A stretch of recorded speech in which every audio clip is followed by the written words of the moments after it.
Enough, no problem.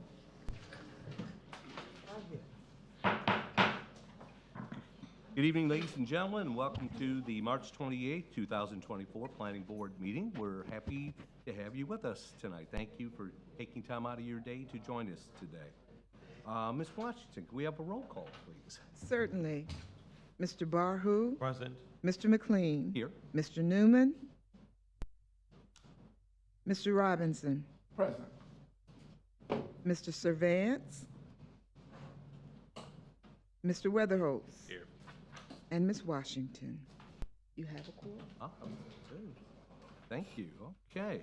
Moving forward to item number 3, approval of the minutes of the February 22nd Planning Board meeting. Like to make a revision, and I realized just how happy we were when we had Chairman Barhu as our fearless leader, but all the votes had us switched positions. So just in the interest of accuracy, Yeah. Pastor, I would ask whatever motion's made, if we could include that revision, please. I make a motion that we accept the minutes with those changes.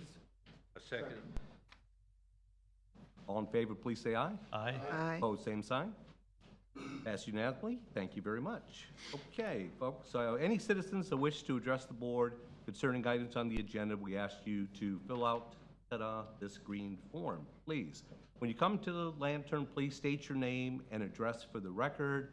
We'll give you 3 minutes from the time you start to the time you stop, so that's how that's going to work. So if we could move forward to item number 4. Washington, please. Certainly. Item number 4, U-Haul Small Scale Comprehensive Plan Amendment, SSCPA, DEV 2021-071, legislative hearing. Okay, thank you, and understand that we can combine both items 4 and 5, so if Ms. Watts, would you mind reading item 5 as well, please? Certainly. Thank you. Continued from the February 22nd, 2023 Planning Board meeting, U-Haul Planned Development Redevelopment, PDRD, rezoning, DEV 2021-071, quasi-judicial hearing. Thank you very much. And I'm sorry, yeah, staff will present the items together, but we'll vote on them, or you'll vote on them separately. Yes. Okay, thank you, Dennis. Hi, Doug. Hey. Doug Terry, planner with the city. Item number 4 is a small-scale comp plan amendment. Request by Robert Merrill from Cobb Cole on behalf of Ed Hatcher at U-Haul, International, who are the property owners, for approval of small scale. The site is generally located in northwest corner of ISP. And can't remember see the road, but anyway, you know where it is. It's been there for a while. You made a heck of an effort. Lincoln, Pardon? Lincoln. Lincoln, that's it. Need my glasses. This is the aerial showing that it's a fully developed site. And a proposed amendment to the future land use map is 4.6 acres. Proposed changing future land use map from school to mixed use, medium intensity, which is a redevelopment future land use. Applicant requests to amend the future land use for the property in order to have the current use as a moving and storage facility in compliance with future land use. The site is generally, again, Lincoln Street, 700 West ISP. Water, sewer, and traffic, Seas potable water treatment plant has sufficient capacity. It would result in a possible net decrease of demand of 39,000 average gallons per day. Again, it's a current use. So this would be if the highest use, highest impact. That's where these numbers come from. And the same would be for the sewer. Proposed amendment daily trip generates 8,387 trips, and peak hour 925 trips. And that would result in a net decrease. Again, it's based on what the future land use would be, the difference of them. The current zoning is RDM 4, and this would be the current and proposed future land use. from school to medium intensity mixed use. Staff finds the small scale amendment is consistent with the comp plan. It does represent urban sprawl, and the city has available capacity to serve the demand water and sewer.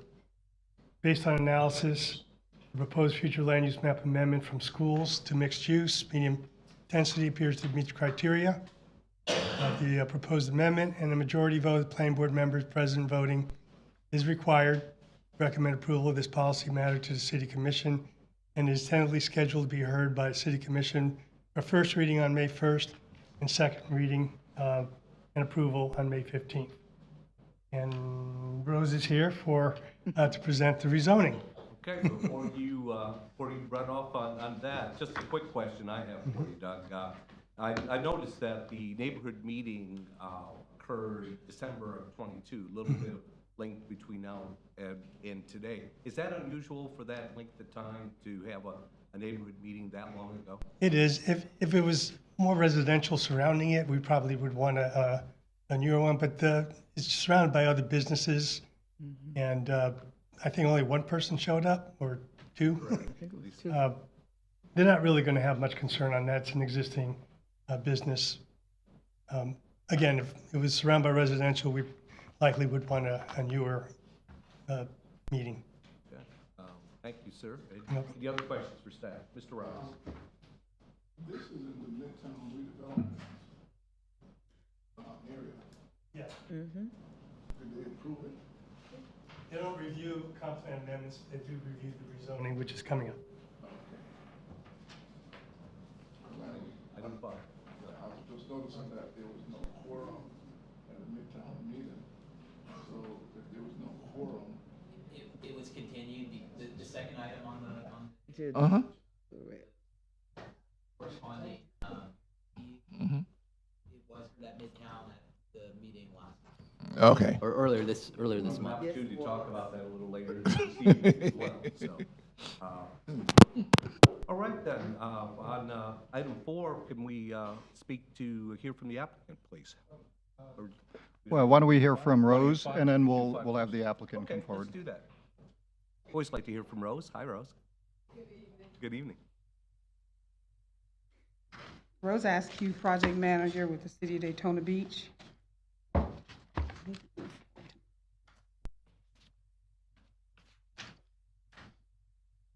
This is a request by Jessica Gow with Cobb Cole on behalf of U-Haul Company of Florida, 905 LLC, to rezone 4.7 plus or minus acres of land located at 700 Western National Speedway Boulevard from redevelopment Midtown University transition, which is the RDM4 zoning district, to planned development redevelopment zoning to allow for the current current rental of light and heavy vehicles for moving of personal property to continue, and to add self-storage and propane tank filling station uses with all associated site improvements.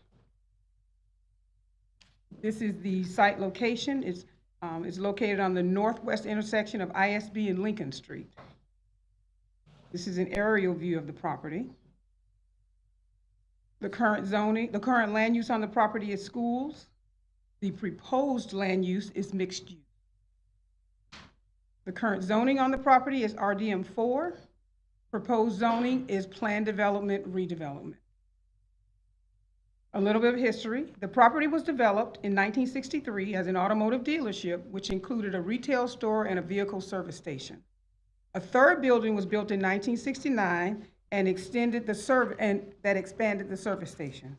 In 1984, the property was purchased by U-Haul Company of Florida, and the use was converted from automobile dealership to rental of light vehicles and vehicle repair uses with accessory retail sales. From 1988 to current, the property has been licensed for the U-Haul business. The original zoning on the property when the U-Haul use was approved was business automotive. The approved uses for the U-Haul business were consistent with the BA zoning designation. In 2015, the City of Daytona Beach adopted a new land development code. When we adopted the new land development code, the zoning was changed to RDM4. The RDM4 zoning designation did not allow the U-Haul uses. So the heavy and light vehicle and the storage uses were not allowed, which made the property a non-conforming development at that time. So but they were still operating, they were doing all the things they were supposed to. In 2018, we went out and did a site inspection based on a call from the fire department. He went out to do a fire inspection, and then he called to let us know there were some additional things there. So when we went out, the inspection of the property, we found a new self-storage use that had been added inside of the existing U-Haul building. The use was added without going through the city's process to determine whether it was allowed or how it should be developed. So what staff has been doing since 2021 is working with U-Haul to try to come into compliance with it.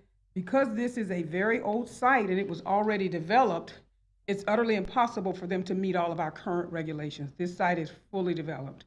So what we've been trying to do, and the applicants have been trying to do, is come as close to compliance as we can to allow them to continue to operate at that site, and also to bring them from being a non-conforming development to conforming.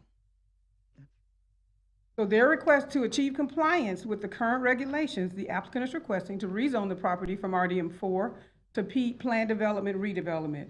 And the purpose is to memorialize the existing rental of the light and heavy vehicles for the use of moving of personal property.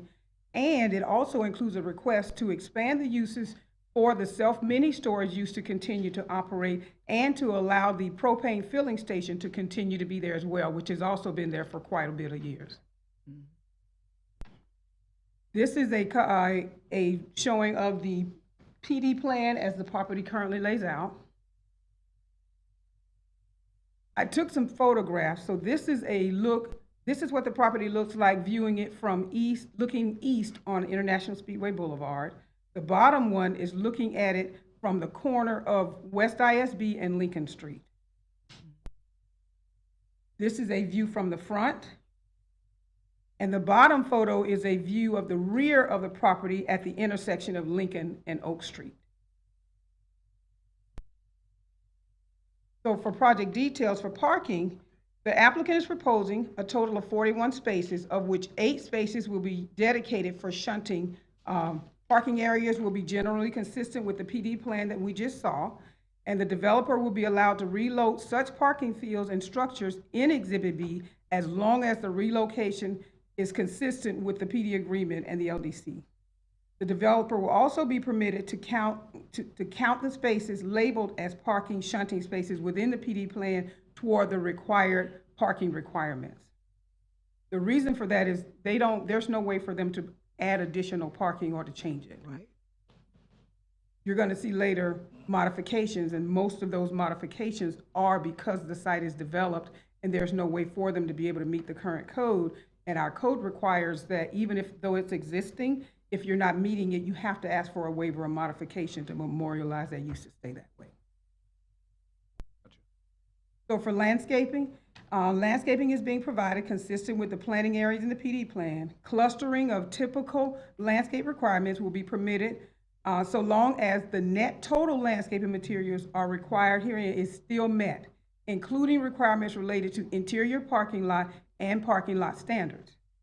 Based on the existing conditions, the applicant shall not be required to meet the requirement for tree preservation under the LDC section 6.15A. Landscaping buffers shall be required for the property's overall perimeter. Minimum perimeter landscaping buffer requirements on International Speedway Boulevard is 6.5 feet. That's for parking and drive aisles permitted within the buffer. All other perimeter buffering requirements will be 0, and there's going to be a fence. It's a fence and a wall.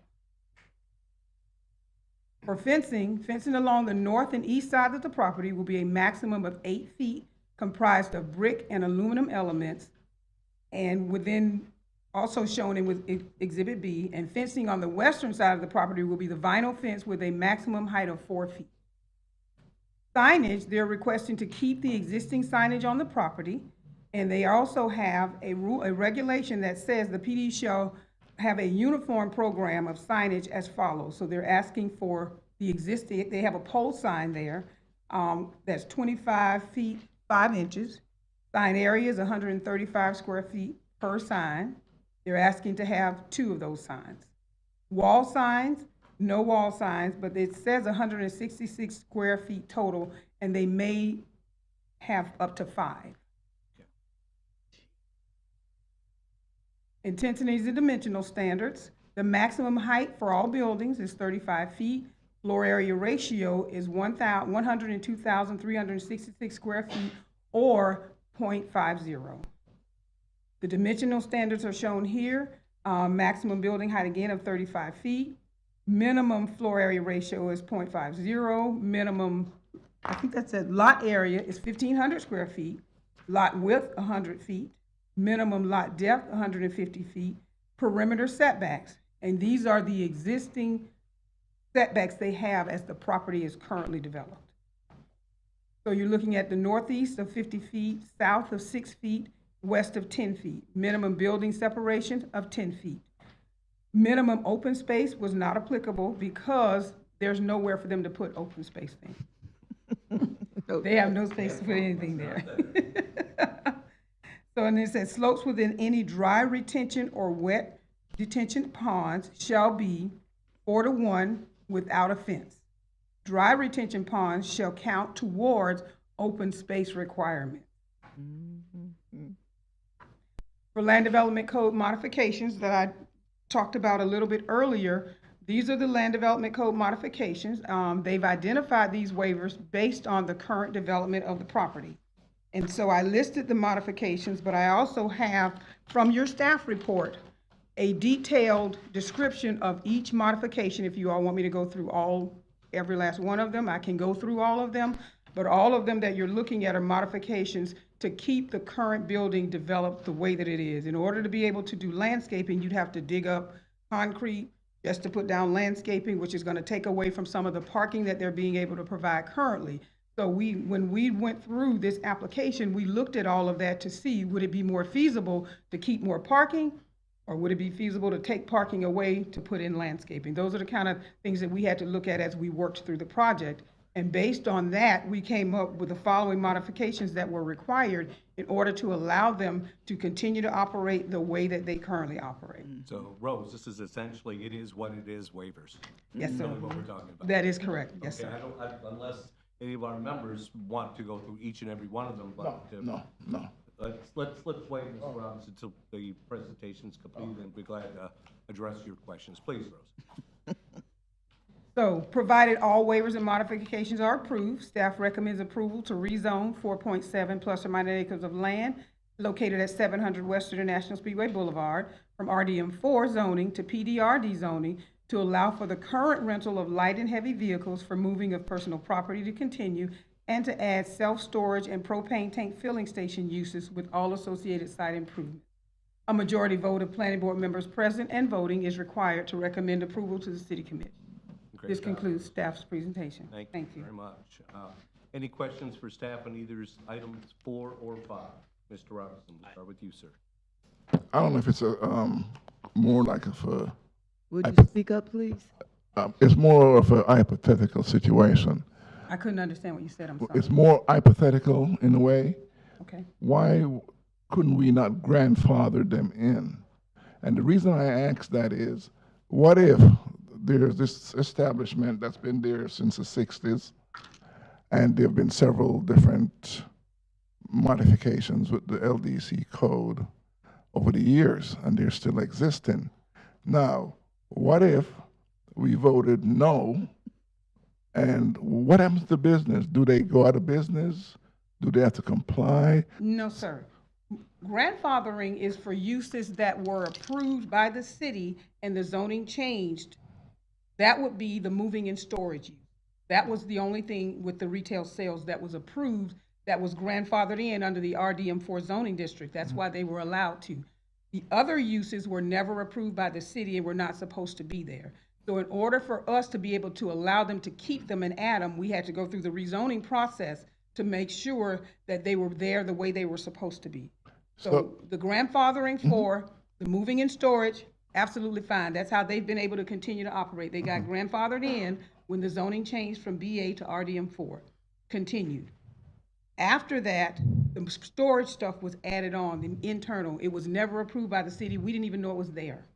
When we found out, We met with the applicant, and we've been working with them to go through the rezoning process to allow it, because currently RDM4 does not allow that use that they added. So, in looking back, they kind of violated the code all these years without the city approving it or we knowing about it. And so now they're saying to us, please forgive us, reward us, and approve it, even though we, kind of messed up and didn't get approval. So another business can come in and do the same thing and go through the same process to get,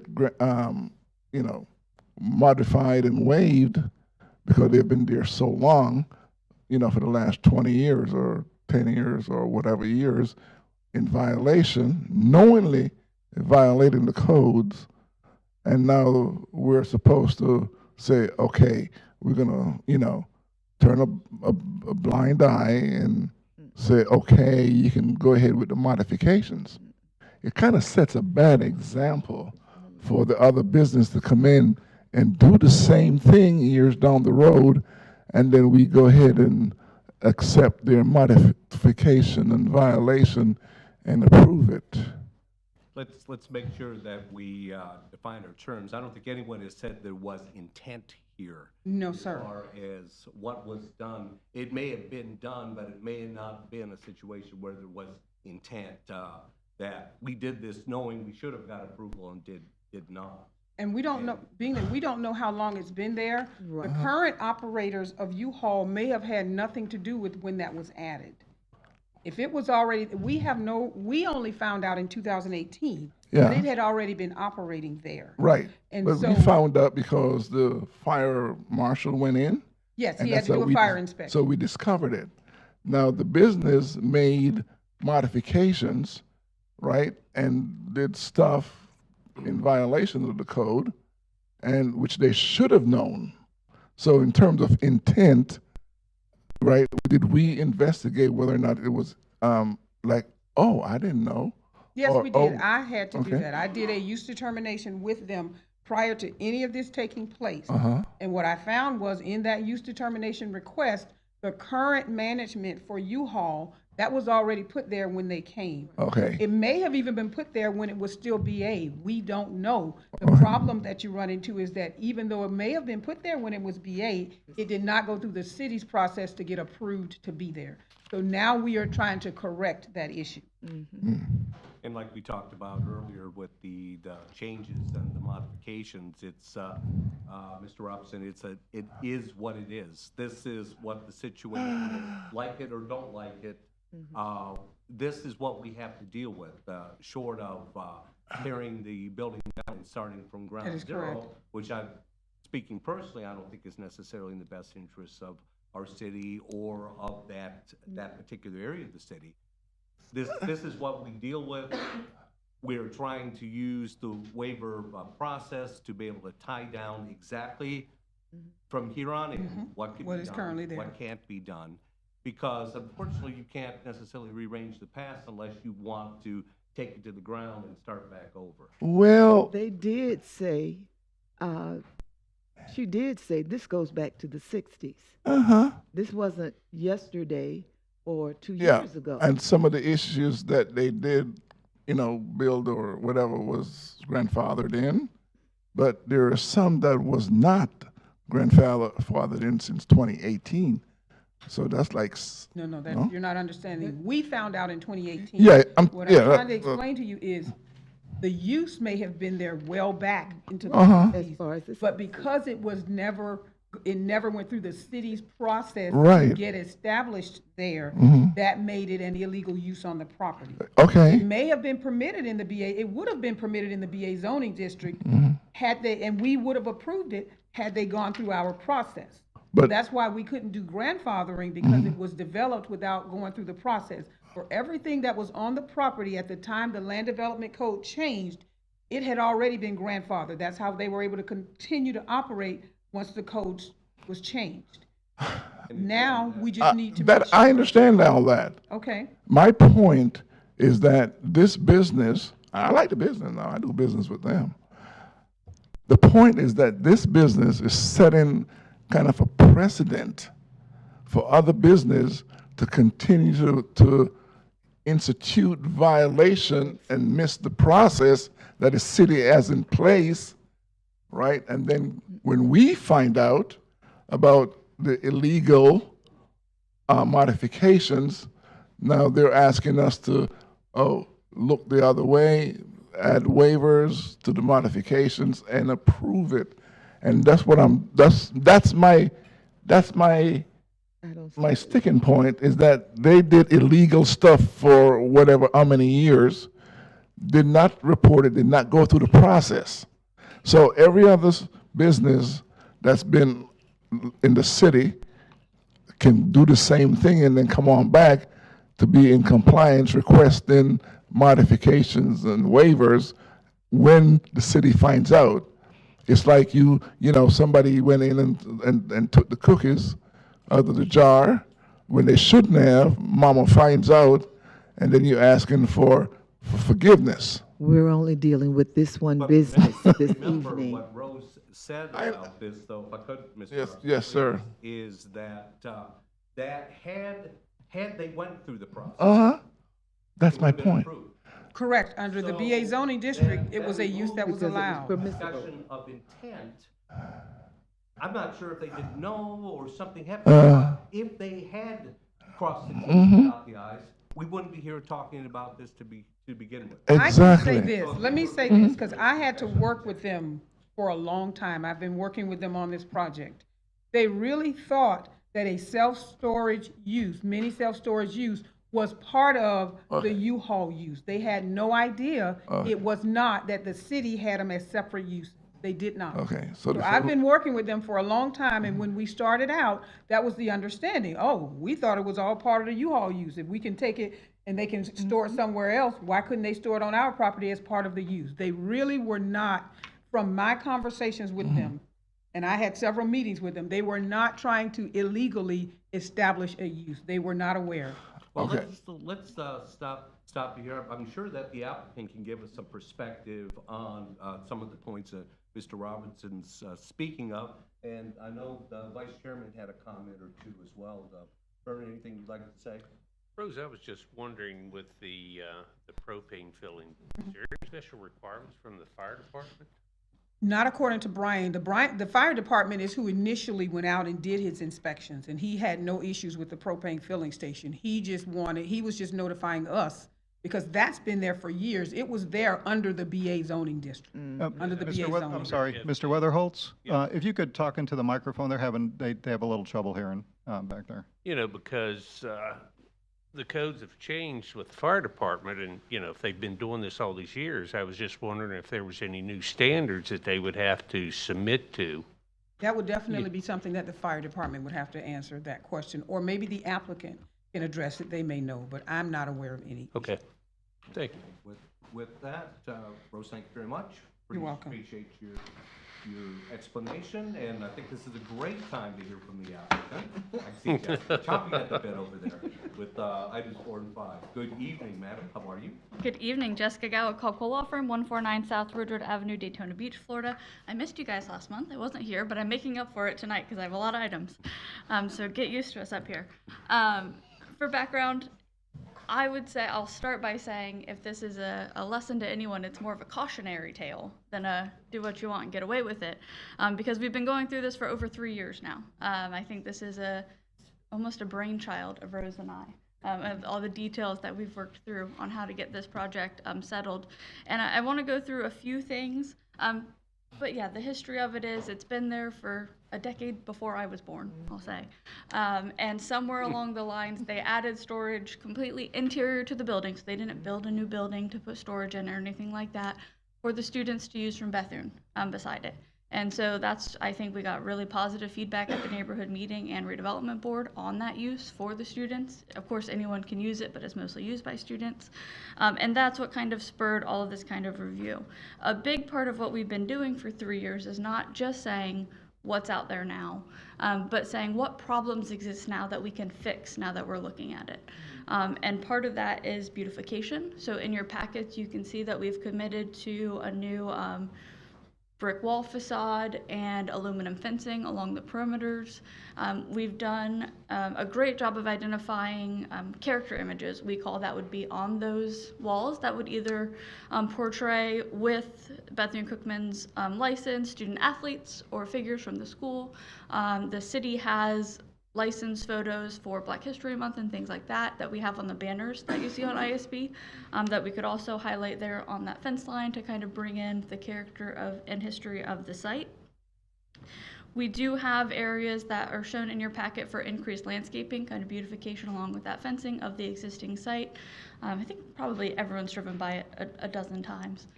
Right now, it's orange, right? It's bright, it's the classic U-Haul. And on the, I'm gonna say the left corner, if you're looking at it from ISB, there's this big chunk of orange cement on the corner.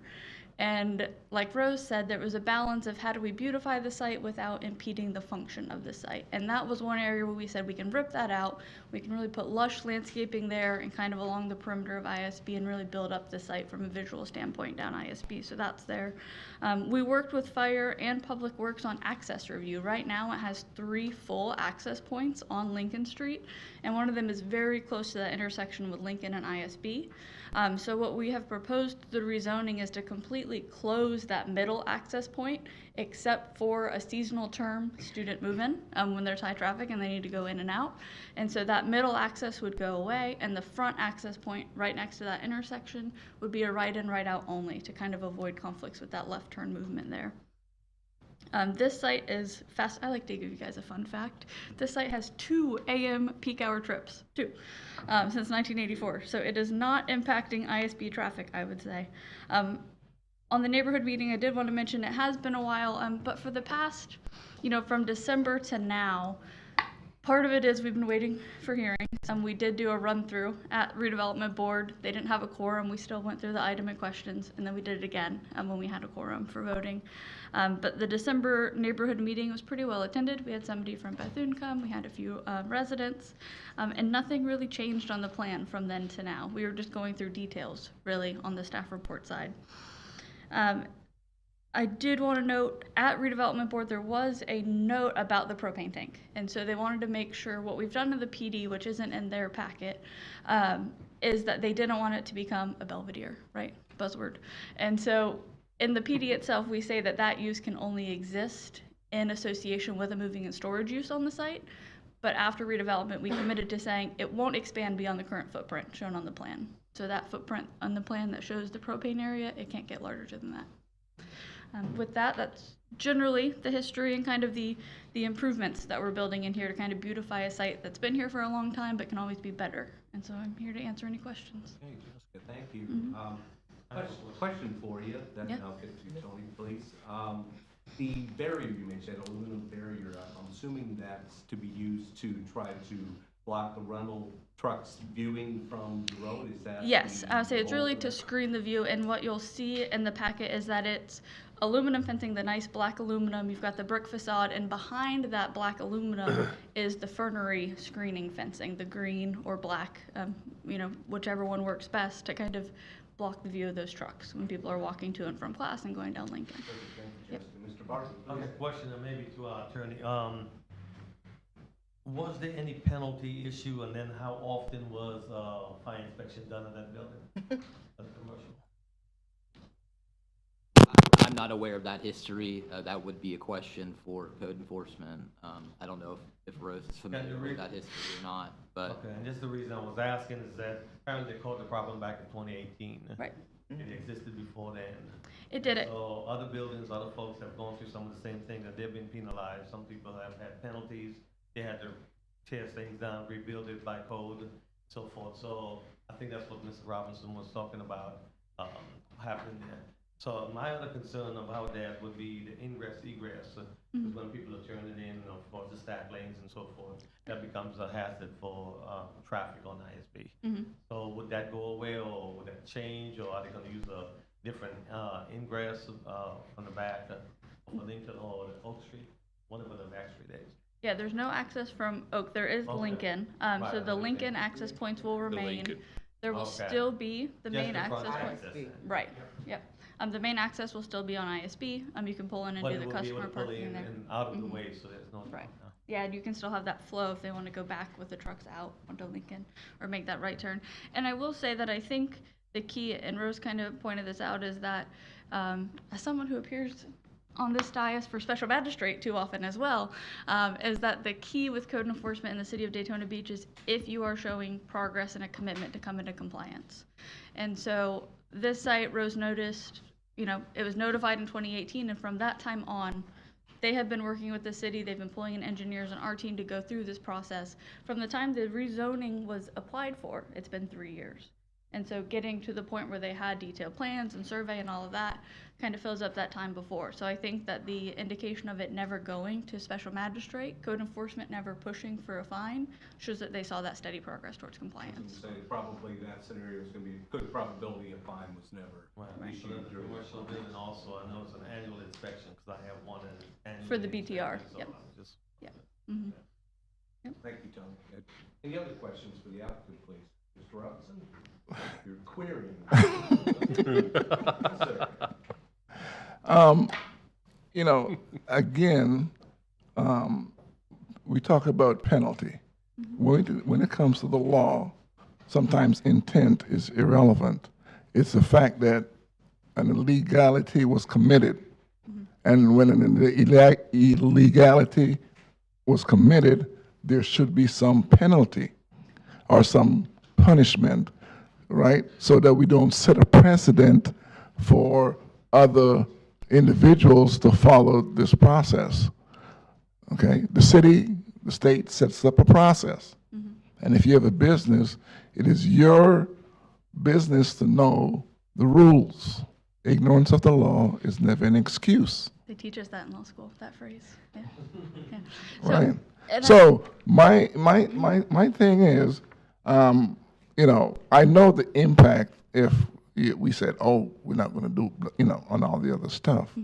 But there ought to be, like Mr. Barr, who says, some kind of penalty, something to notify that maybe this is a special case or something, so it doesn't become the norm for the other older business to say, oh, you did it for you all, why can't you do it for us? And why couldn't we do it for somebody else?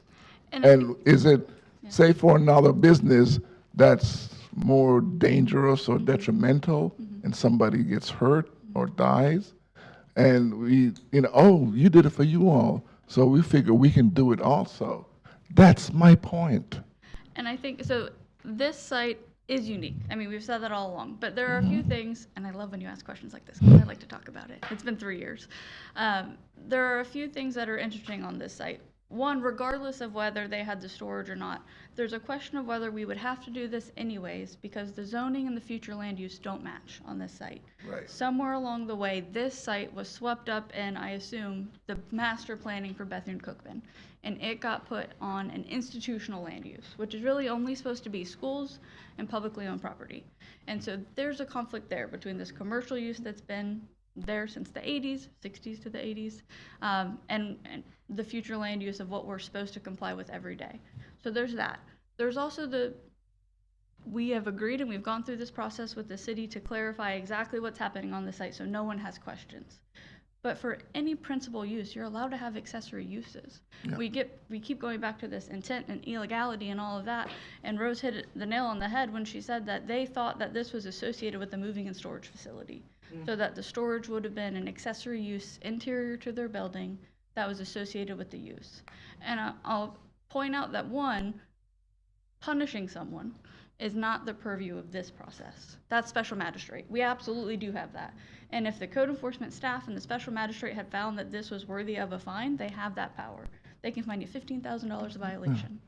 And so that exists in the city, and I think it's a strong statement, and I see it all the time at those hearings where that process is strict in Daytona Beach. They go through, they make sure you're monitoring for compliance, and if you're not, we've got a pretty good magistrate who will kind of lay down the law. And so that might not be seen by this board as much, but it's definitely actively going throughout the city. And if I might jump in on it, Mr. Robinson, we're talking through this process, and we're talking about the modification process, the barriers, the landscaping, all those things aren't free.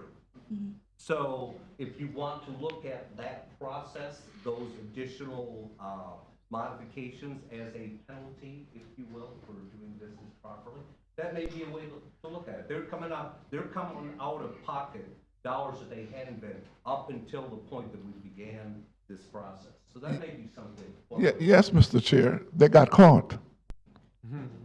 Basically, this business got caught. So my other issue was the city complicit in having this business continue the way it is for so many years, and how many other businesses are like you all within the city waiting for something to happen? Okay? Chair, I have a question. I think your point was well stated, Mr. Robinson, I appreciate it. Ms. Washington, please. That's not what happened. And I can say I know it wasn't, because at that time, Bethune-Cookman was planning to do something with the property. I was still working there at the time. I know the history. When it came up. And we went back to look at what it was when it started out. I remember 1967 very clearly, because we used to use that as a way to get home, cutting through the property. Bethune-Cookman didn't even know it belonged to them. They had to go back and find the property. So what we're doing is we're discussing something that we have no control over. It was something that came up once they started to look at it, to see what was mine and what was yours, because they were planning to build something, and that's how it came up. It wasn't that the people were trying to do anything to get away with. And the bottom line was, it took time to do the research. It was not going to be done overnight. And that happened. Robinson, Washington, thank you. Mr. Okay, Boswell. just a quick you have question. point, Now, please. this, if I'm correct, there's a school building Oh, that's okay. next to it, right? Right. It's one on the west and one on the east. Yep. Does that do anything for the zoning, the entire zone? Just, can that mixed use coexist within that school district? Is that what it was? Yeah, I'd say there's no, Is it yeah. appropriate, I guess? Yeah, we took a look at that. This is, well, it's a use that's existed for, 40-plus years, so it's demonstrated that it can work with the school use, Even with the school? even with the schools there, yes. I think what we heard at the neighborhood meeting is that it's a good support use for the school with the storage component, so, Oh, yeah. yeah. All righty then. Any other questions for Jessica? Thank you very Thank much. you. And we do not have any green forms, any speakers, so I'm going to ask for a motion for item number 4 first. We're going to do 4 and 5 separately. So on motion for item number 4, please. Okay, I make a motion that we accept, item agenda number 4, small, scale comprehensive plan DV 2021-070. Thank you, Ms. Second. Murray. Thank you, Ms. Washington. Any discussion? All in favor, please say aye. Aye. Opposed, same sign. Thank you very much. The motion passed 5-0 on item number 4. Item number 5. And number 5. We've done item number 5. I think we read it. We're just going to do a motion for it, I believe. Right, you need to make a motion. Yes, please. I'd like a motion for item number 5, please. Go ahead. I make a motion that we accept agenda, item number You tell 7. And Item number 5. 5. Five. Oh, it is. Somewhat.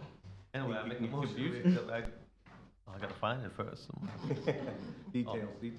Yeah, well, no, this said 5 on top and 7 on the bottom, so, I make a motion that we accept agenda item number 5, DV 2021-071, U-Haul Daytona Beach Plan and Development Redevelopment. Very good. Second. Second. I'll second. Second, thank you. All in favor, please say aye. Aye. Aye. Opposed, same sign. Thank you very much. Motion passes 5-0.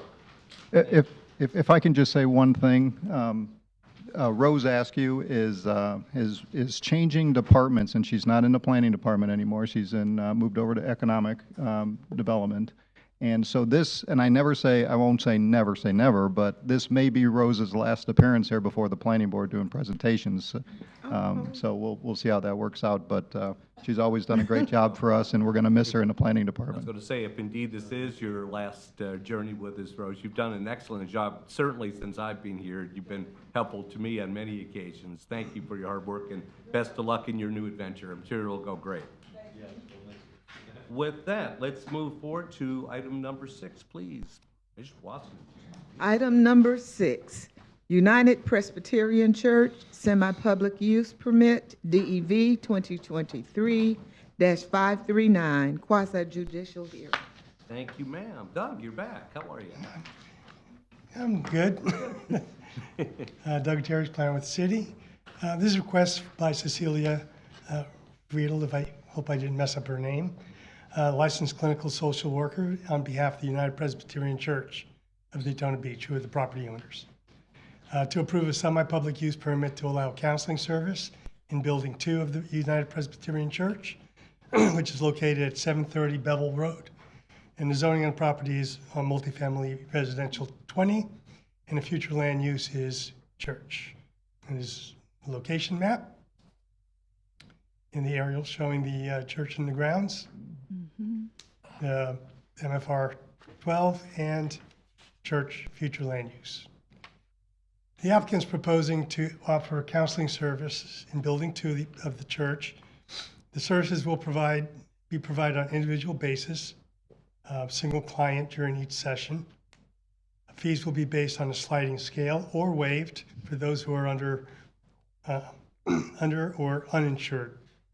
Counseling sessions will be provided in the appropriately furnished unoccupied office. It's 9 feet by 16. It was the assistant pastor's office. It has lobby, restrooms that are adjacent to the office, and sufficient parking for the site. Sessions will be offered Monday through Saturday during standard business hours. The proposed semi-public use for counseling services will be an accessory use to the existing church. The proposed counseling service primarily focuses on elderly residents and their family.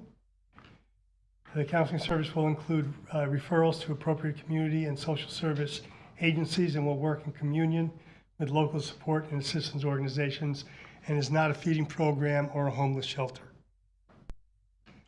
Approval of semi-public use permit to allow counseling service in Building 2 is a decision ultimately decided by the City Commission. Majority vote by the planning board members present and voting is required to recommend approval to the City Commission, and the item is tentatively scheduled to be heard by the City Commission as resolution on May 1st. And that concludes my presentation. Thank you, Doug. Any questions for staff? I do. Yes. Please.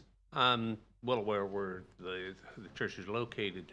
Now, is this going to be a business in the church, or is it going to be volunteer work in the church?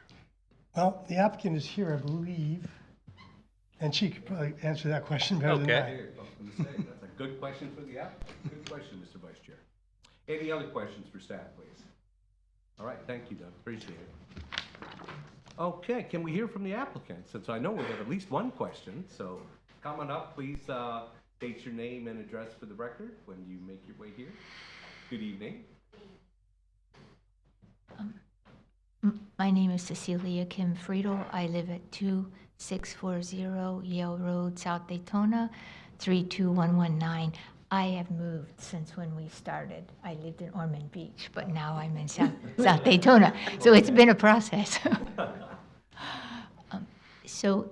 Yes, it would not be staffed by volunteers. It would be staffed by either a clinical social worker or a mental health counselor, and we would charge a fee for that.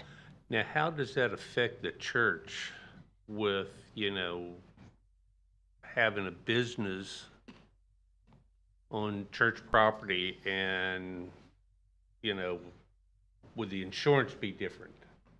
Would the, there's a lot of difference between something that a church for the congregation or whatever, but starting a business in the church, that would be I have to say, I don't know. I have to say, I might be able to help you a little bit, Mr. Vice Mayor. From a previous career, you could certainly change your policy to have a nonprofit entity, Mr. Weatherhost, in your facility. The way it typically works is the vast majority of the use would be a church, and that's what it would be based on. Then that small percentage of the room where they would do counseling services probably be a 501c3 if it's not profit, as you just said, and that can be included on the policy for a minimal premium. But see, a 501(c) is volunteer. Correct. And I think It's not paid. They're gonna have a clinical person that's going to be paid And for profit. And if that's the case, the policy could certainly be adjusted for that circumstance. Because that's what would have to be addressed, you know, because, like I say, the 501(c), that's one thing, but having someone to do counseling for profit and being paid in the church, Normally. and it's segregated from the church. Sure, I understand. Normally, that would be dealt with a 501c6, which is an offshoot of the 501c3 that would allow for a professional profit-making individual to be on site, whether it's a church or any place else. Okay, see, that would put them in a different taxing. Oh, yeah. Well, I'm sure that the church has a wonderful insurance agent that'll make sure that we cover those types of contingencies. Well, They were very good. And I'll tell you from a planning and zoning perspective, it doesn't matter whether it's profit or nonprofit, it's the use of a counseling session, and that's what we're looking at, is just the use of a counseling service. So, And then also the And church, funds back to- right, the church can also go ahead and sublease or lease a portion of the buildings or donate a portion of the building for some facility. We do it all the time with other agencies at our church. Matter of fact, House Next Door just uses our building. They're for, well, not for profit, and they uses our building, and we let them just use the space. And so it's basically for the good of the community. So, Mr. Barr, who instead of watching me go through all the insurance generations, I came straight to you. That's what I should have done. Maybe that's all this. I like his answer. It's a good answer, an excellent We've done answer. it, He yeah. has massive background in that area. Any other questions for the applicant? Okay, thank you very much. We do have, And I almost hate to say it, Mr. Chair, but we bought Highland Presbyterian, so we were the ones that the church on Derbyshire. Thank you. Thank you. we know more about this than we thought, sir. We do have a speaker on the, please, thank you very Oh, my much for your time. Appreciate it very much. We do have a speaker on Evelyn Rodriguez. If I could ask Evelyn to come up, please state your name and address for the record, please. You have 3 minutes. My name is Evelyn Rodriguez. I live in the Fairway Estate, which is where this church is, the back street. I just noticed something on the monitor that it said counseling for elderly. That's not what she told us at the counseling meeting. It's for all ages. I object to this because we have services nearby for the same reason. Across the street, just maybe 500 feet away from the church, there's a family health service. I've talked to them, met a couple of times at different events, and they do resources for medical health as well as addictions, and they have that. Around the corner at 700 Ridgewood, there's the SMA, Stuart Marchment, which also has the same kind of services.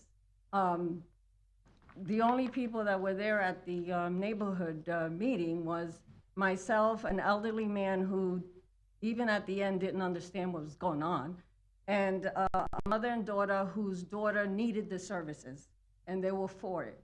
Okay, the other objection I have is that if you see the drawing, the back of the church, which is where this building is, it abuts up to Royal Palm Avenue. Years ago, there was a buffer, there was some trees, I don't know, some kind of barrier. Right now, somehow, there's a paved road into Palm, I think that's illegal, but anyway, Royal Palm Avenue. Right by the building that they are going to have this, there's a little driveway that goes into the subdivision on Royal Palm Avenue. And if you guys decide to accept this, I would like to see the church buffer that side so there's no ingress and egress from inside the subdivision. Thank you. Thank you, Evelyn. Can I have the applicant come back and just address a couple of the items that was brought up? We just want to make sure we have some clarity on exactly what's happening and some of Ms. Rodriguez's concerns, please. Yes. And certainly, so at the neighborhood meeting, what I said was that the counseling service will be primarily for the elderly or for families who are struggling with the abuse of a loved one. But what I have realized is that I need to focus the counseling service. And so I thought I was speaking tonight. So what I wrote here was that the counseling service will prioritize geriatric clients 65 or older who live in Daytona Beach and are insured through Medicare. But it's true, what she said is true at the meeting. My focus as a social worker is geriatrics and also families, not the person who's using the drug, but the family member who's in relationship with them. But I think that that's too much, it's too wide of a focus. So I'm going to narrow it to the geriatric clients, but it's true. Okay, let me ask you, one of the other things that Evelyn brought up was the fact that there might be similar type services very close by to the church. Is that accurate, or particularly what you do may be unique to the surrounding area? I do not know that there are, and in fact, when I did a search on the Medicare provider website for clinical social workers or mental health counselors, there was only that, except Medicare, which is a priority, there was only one in Daytona Beach, and she works at a nursing home. When I widened the search to a 15-mile radius, there were clinical social workers and mental health counselors who accepted Medicare in South Daytona, Port Orange, New Smyrna, and Ormond Beach.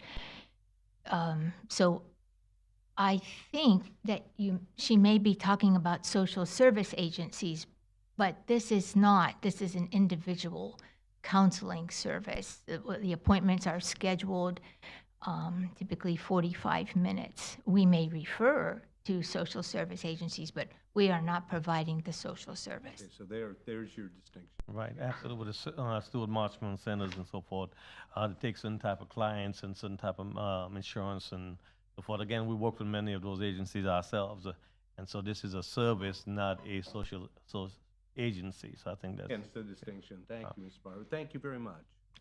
Mr. Chair, Yes, did you have a further question? yeah, in terms of the alleged, the allegations in terms of the code violations, did the city look into those? No, The right big- now, there are no code violations on the property. Okay. We can take a look at that, the lack of the buffer, Yes. see if there was one that was required, or if there are areas being used as a cut-through, and we can make code enforcement aware of that. Okay, Certainly that's separate from what we're discussing. Yeah, I know. But I understand why you brought it up, Mr. Robinson. thank you, Mr. Dennis. All righty. Not seeing any other speakers, I'd like to ask for a motion on item number 6, please. okay. I make a motion that we accept agenda item number 6, semi-public use permit DEV 2023-539, United Presbyterian Church. Thanks, sir. A second? Second. Thank you, Mr. Robinson. All in favor, please say aye. Aye. Aye. Opposed, same sign. Thank you very much. Item passes unanimously, 5-0. Okay, folks, moving on to item number 7. Item number 7, Second Amendment to LPGA Superwash Express 3. PD rezoning, DEV 2023-424, quasi judicial hearing. Very good, thank you. Could we hear from staff on this item, please? I've got this. This is yes, this is a report that was written by Hannah Ward. Hannah's, I think, on vacation. She decided to take a vacation on us. Wow, So I'll go ahead and present this one for her. great. This is a request by Jessica Gao with Cobb Coal on behalf of the property owner, Sam Rudy LLC, to amend the LPGA Superwash Express 3 Plan District Agreement to allow for a liquor or package store as a permitted use on Lot 2 of the Superwash at LPGA Boulevard subdivision. The property is located just southeast of the intersection of Clyde Morris and LPGA. There's a current Mr. Car Wash developed on the property, and there's an additional lot, Lot 2, which is currently vacant and undeveloped, and this is right behind the CVS if you know the property. The land use of the property is mixed use, and there is a little bit of general industrial on it as well, and the zoning of the property is planned development. Real quickly, the history of the property, it was originally improved, the PD by the City Commission back in 2017 to allow car wash, retail, office uses on the 7 acres. In 2018, staff did approve the site plan for the construction of the car wash. As I said, the car wash is now completed and operational. In May of 2019, the City Commission approved the final plat for the Superwash LPGA Boulevard, splitting the lot. It was always anticipated to be split in multiple lots, but they completed that process. And then in June of 2019, the City Commission approved the first amendment to the Superwash Express PD to modify the signage plan for the development. For this particular request, the applicant is requesting to add a use to the PD, and the use is for a liquor or package store. Liquor or package store is defined, it's licensed by the state for retail sales of liquor and spirits in sealed containers for off-site consumption. We do have this use permitted in other business districts. It's permitted in the BR2, the BR1, the BA, the T4, the T5 zoning districts.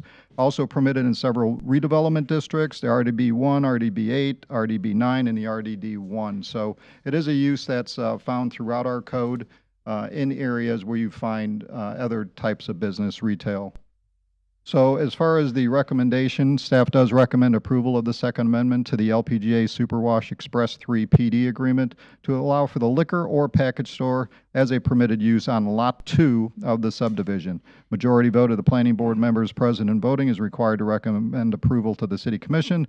Item is tentatively scheduled to be heard by the City Commission for first reading on May 1st, second reading on May 15th. And that concludes staff's presentation. Well, good pitch, Eddie. Dennis, thank you. Any questions for Dennis, please? Robinson, you want to ask a question? Please. I have a lot of problems with this particular designation. That's the area that I literally live in. And I'm looking at all the heavy traffic.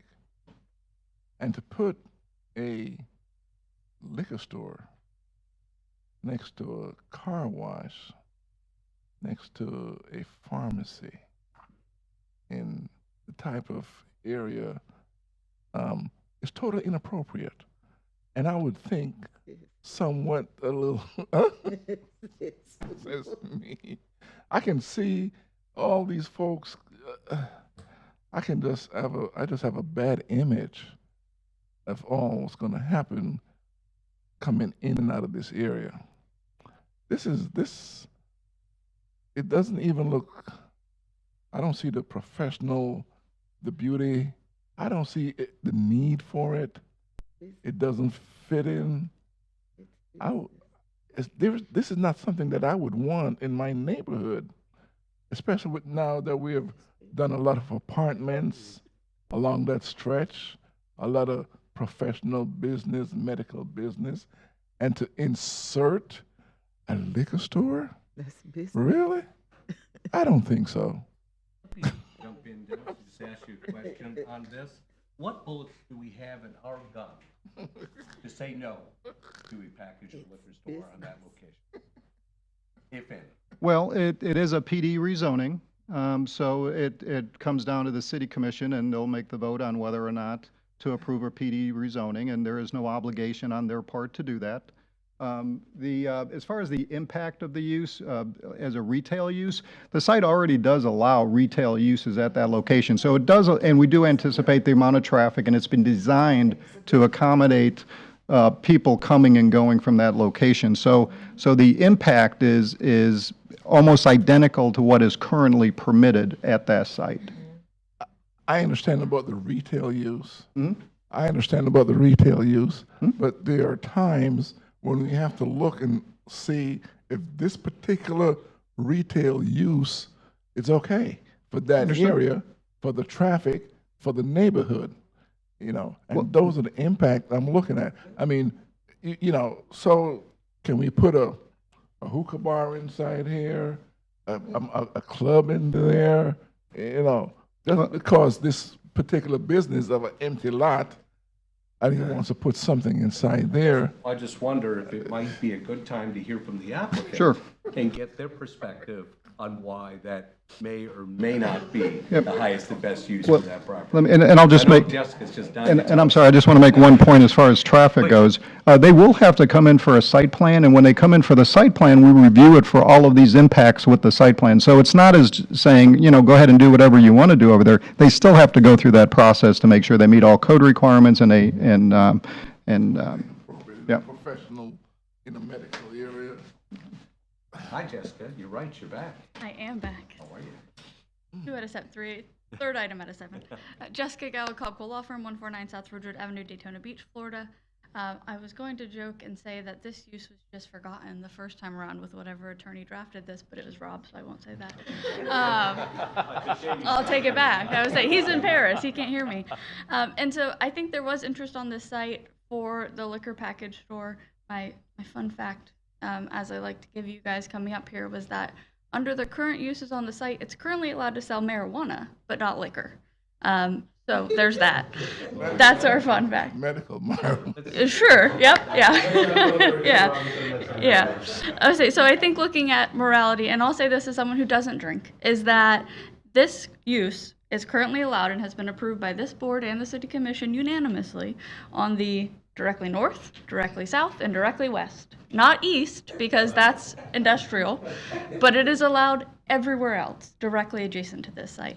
When you look at the density of apartments and things like that here, you're looking at a service that there's some moral implications, certainly. But when you look at liquor stores, I would like the apartment residents to be able to walk if they're going to make a risky decision to visit a liquor store and have that in proximity. Publix has them. Liquor stores themselves are not bad. Publix has them right now. If they leave, they have to go across the LPGA bridge to Publix Liquor, or they have to go down to the Red Barn on Mason.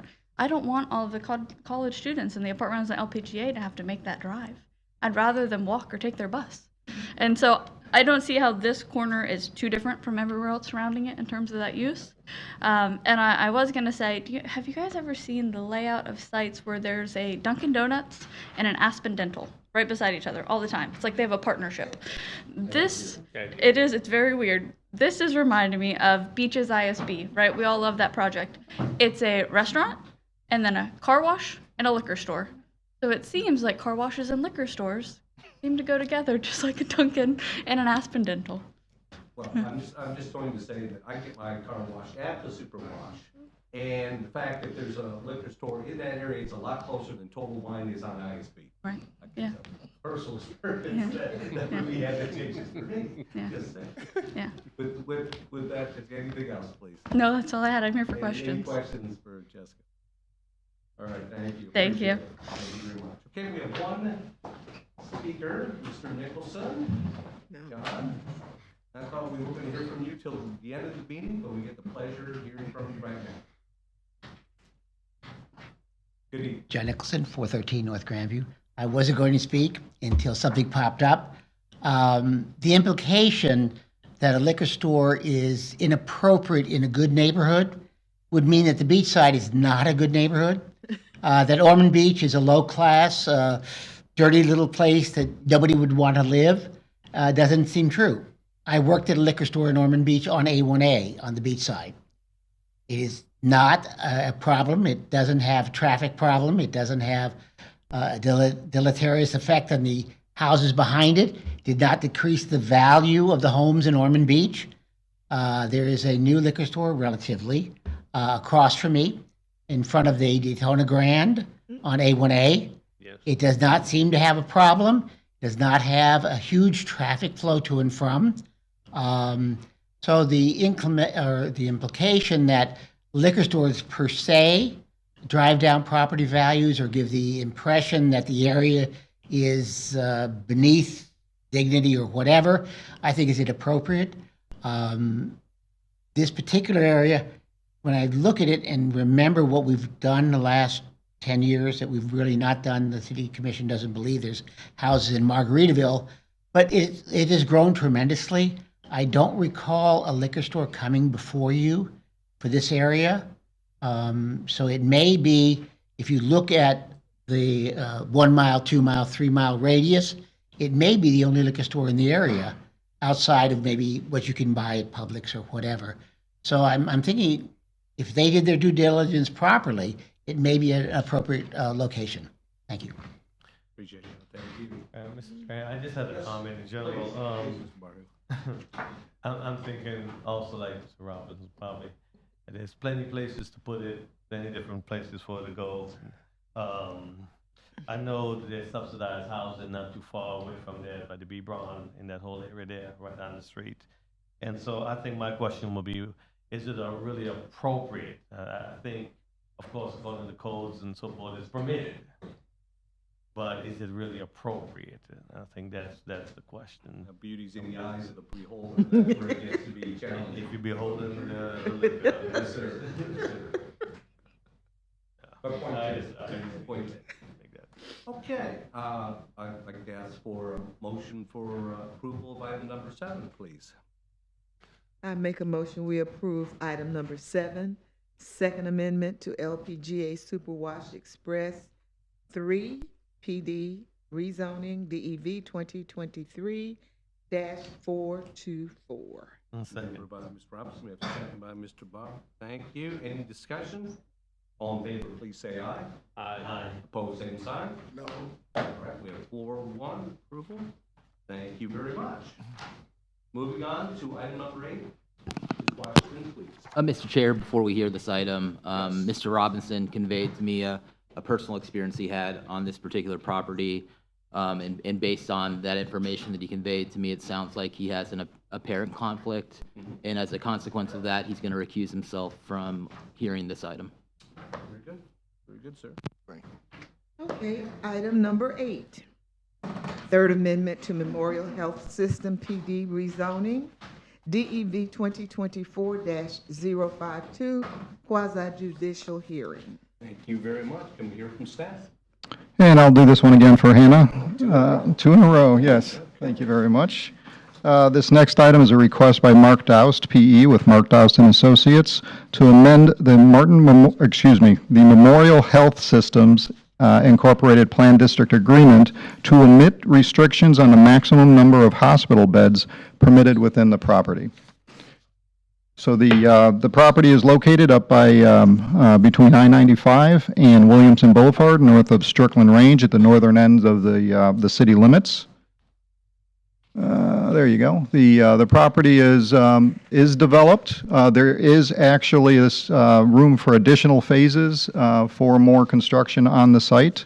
Was anticipated to be expanded. The land use of the property, the future land use designation is mixed use, and the zoning of the property was and continues to be planned development general.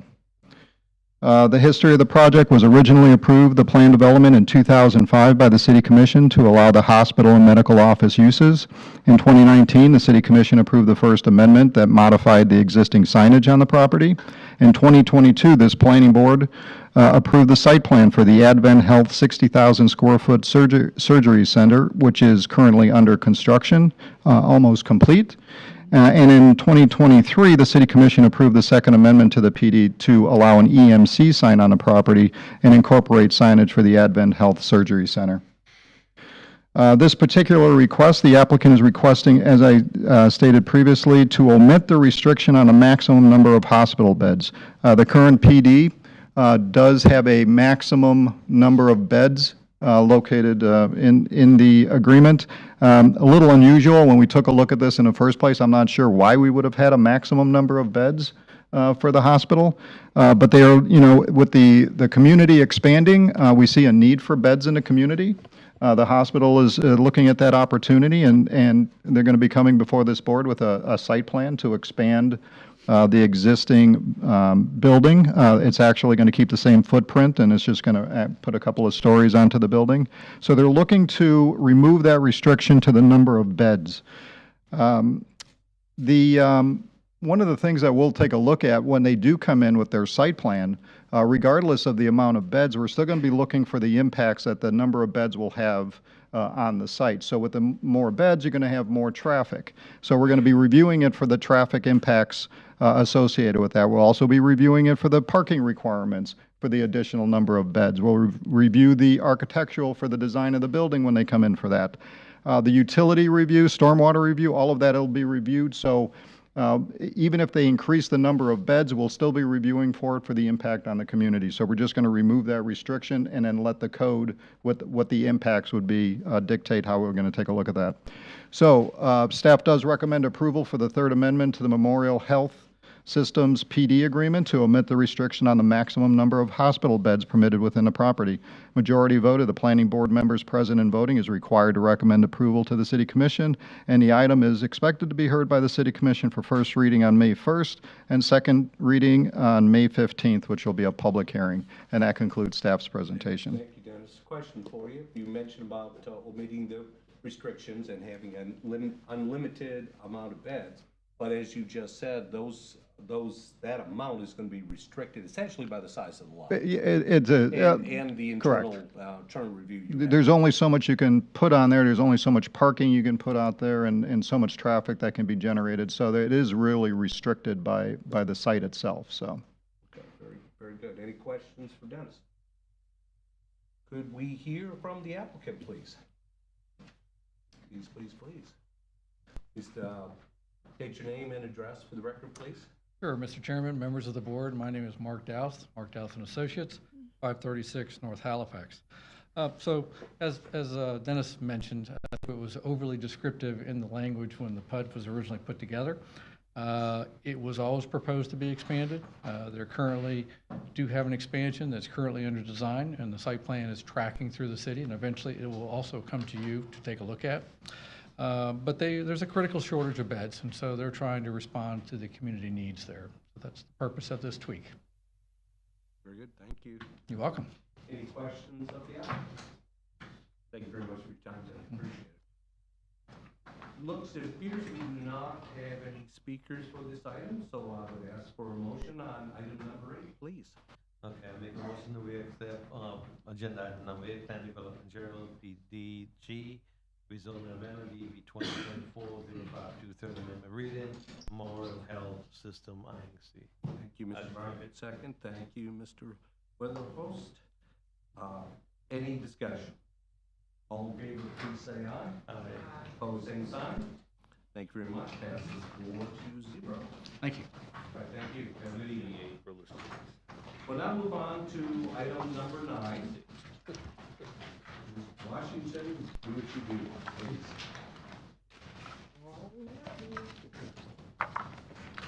Item number 9. Project Oasis, Phase 2, Major Subdivision Preliminary Plat, DEV 2023-384, quasi-judicial hearing. Very good. Good evening, planning board members. My name is Paula Long. I'm a planner with the city. And tonight I am here to present a request by Stephen Buswell, PE of Parker Mitchenberg and Associates, on behalf of Daytona Lux Development, LLC, the property owner, to approve a preliminary plat for the development of 7 lots on 34.79 plus or minus acres of land. The site is generally located along Williamson Boulevard, spanning the intersections of Cornerstone Boulevard and Mason. As you can see, the aerial view does show that the property is vacant and undeveloped currently. The future land use on the property is mixed use, and the zoning designation for the property is planned development general.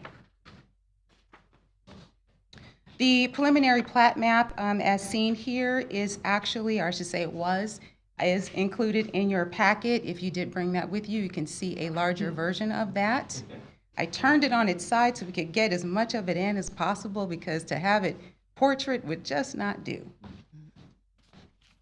The proposed preliminary plat is consistent with all lot dimensions, access, and infrastructure requirements that are outlined in Article 7 of the Land Development Code, and subject to the Project Oasis Plan Development Agreement. The proposed major preliminary plat will allow for the 7 parcels on the 34.79 plus or minus acres of land, and approval of this major preliminary plat allows for the applicant to move forward in the final plat approval process. There are several conditions that do have to be satisfied before the final plat is approved. The final plat will not come before you. It will go directly to commission for that approval. They do have to demonstrate adherence to the LDC regarding the radius of the driveway connection with the lot lines. They have to provide pedestrian crossing and curb ramp details at both locations for Hildy Boulevard, as well as all FDOT locations. Specific language has to be added to the plat regarding drainage and access easements, as well as the required legal statement indicating that the plat is part of and part to the Project Oasis Plan Development Agreement. All applicable pages of the survey must be updated to represent the current conditions of the parcel, and the project must have demonstrated resolution of the stormwater issue on Lot 5 being outside of the limits of both phases 1 and 2, which straddle 3 separate parcels. I will say that phase 1 of this project has actually gone before the commission. It has been approved by the commission. It is being recorded. These issues that are located here on the last item are subject to that particular final plat as well. When we receive the final plat documentation with the resubmittal, those things will be addressed with the project at that time. Staff does recommend approval of the major subdivision preliminary plat phase 2 for the Project Oasis Plan Development Agreement to approve the development of 7 lots on 34.79 plus or minus acres of land. A majority vote of the planning board members present and voting is required to recommend approval to the commission. This does conclude staff's report. Great job, Paula. Thank you. Thank Any you. questions for staff? Seeing none, I'd like to hear from the applicant, please. Hey, Jessica, what a surprise. Jessica Gallo, Coco Law Firm, 149 South Woodard Avenue, Daytona Beach, Florida.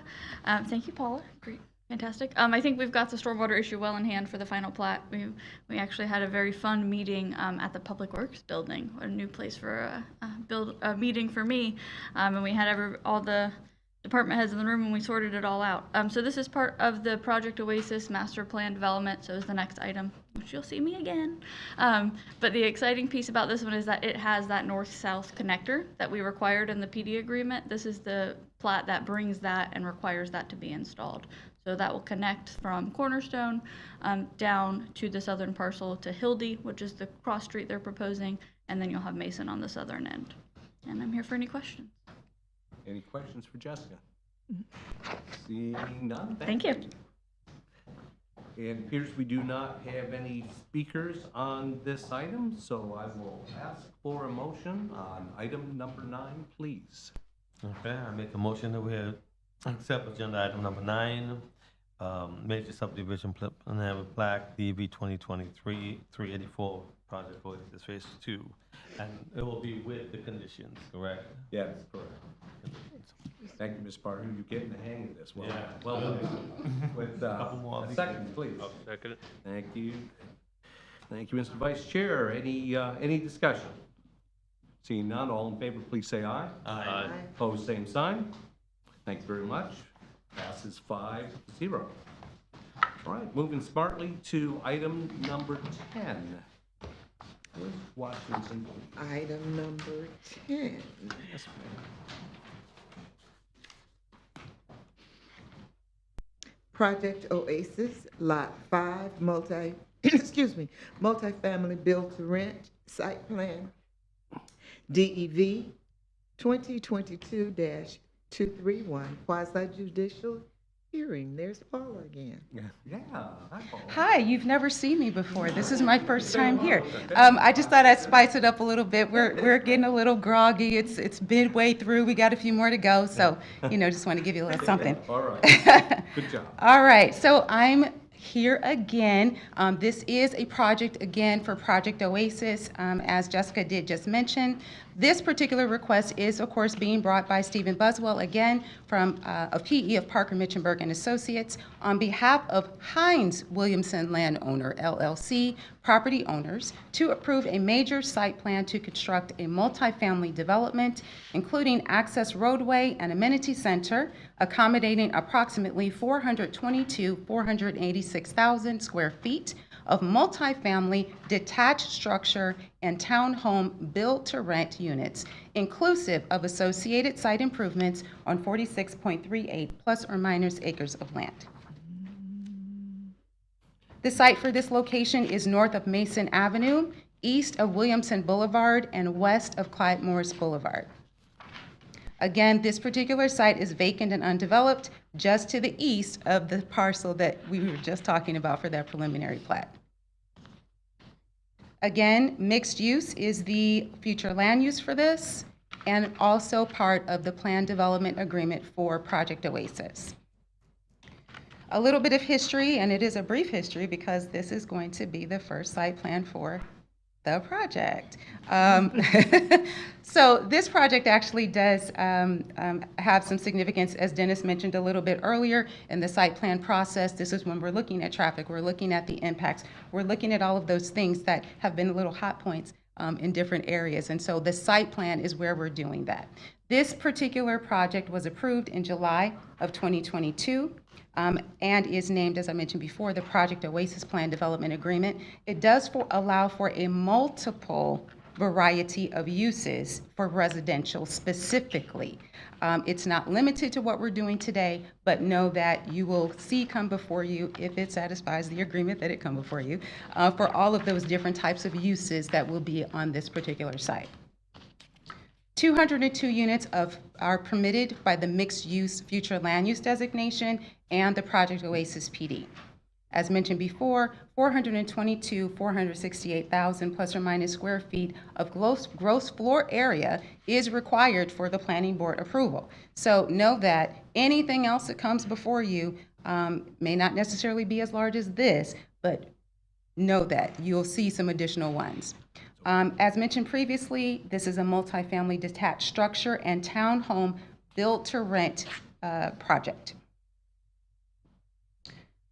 This is the overall development plan for the project. You see in your packet, if you brought it with you, if not, you will recall multiple pages in your packet showing the development of this site, what it's going to look like. It was broken up into match lines, so sorry about that. It's just a lot, and that was the only way that they could be able to get it in there for you to see everything.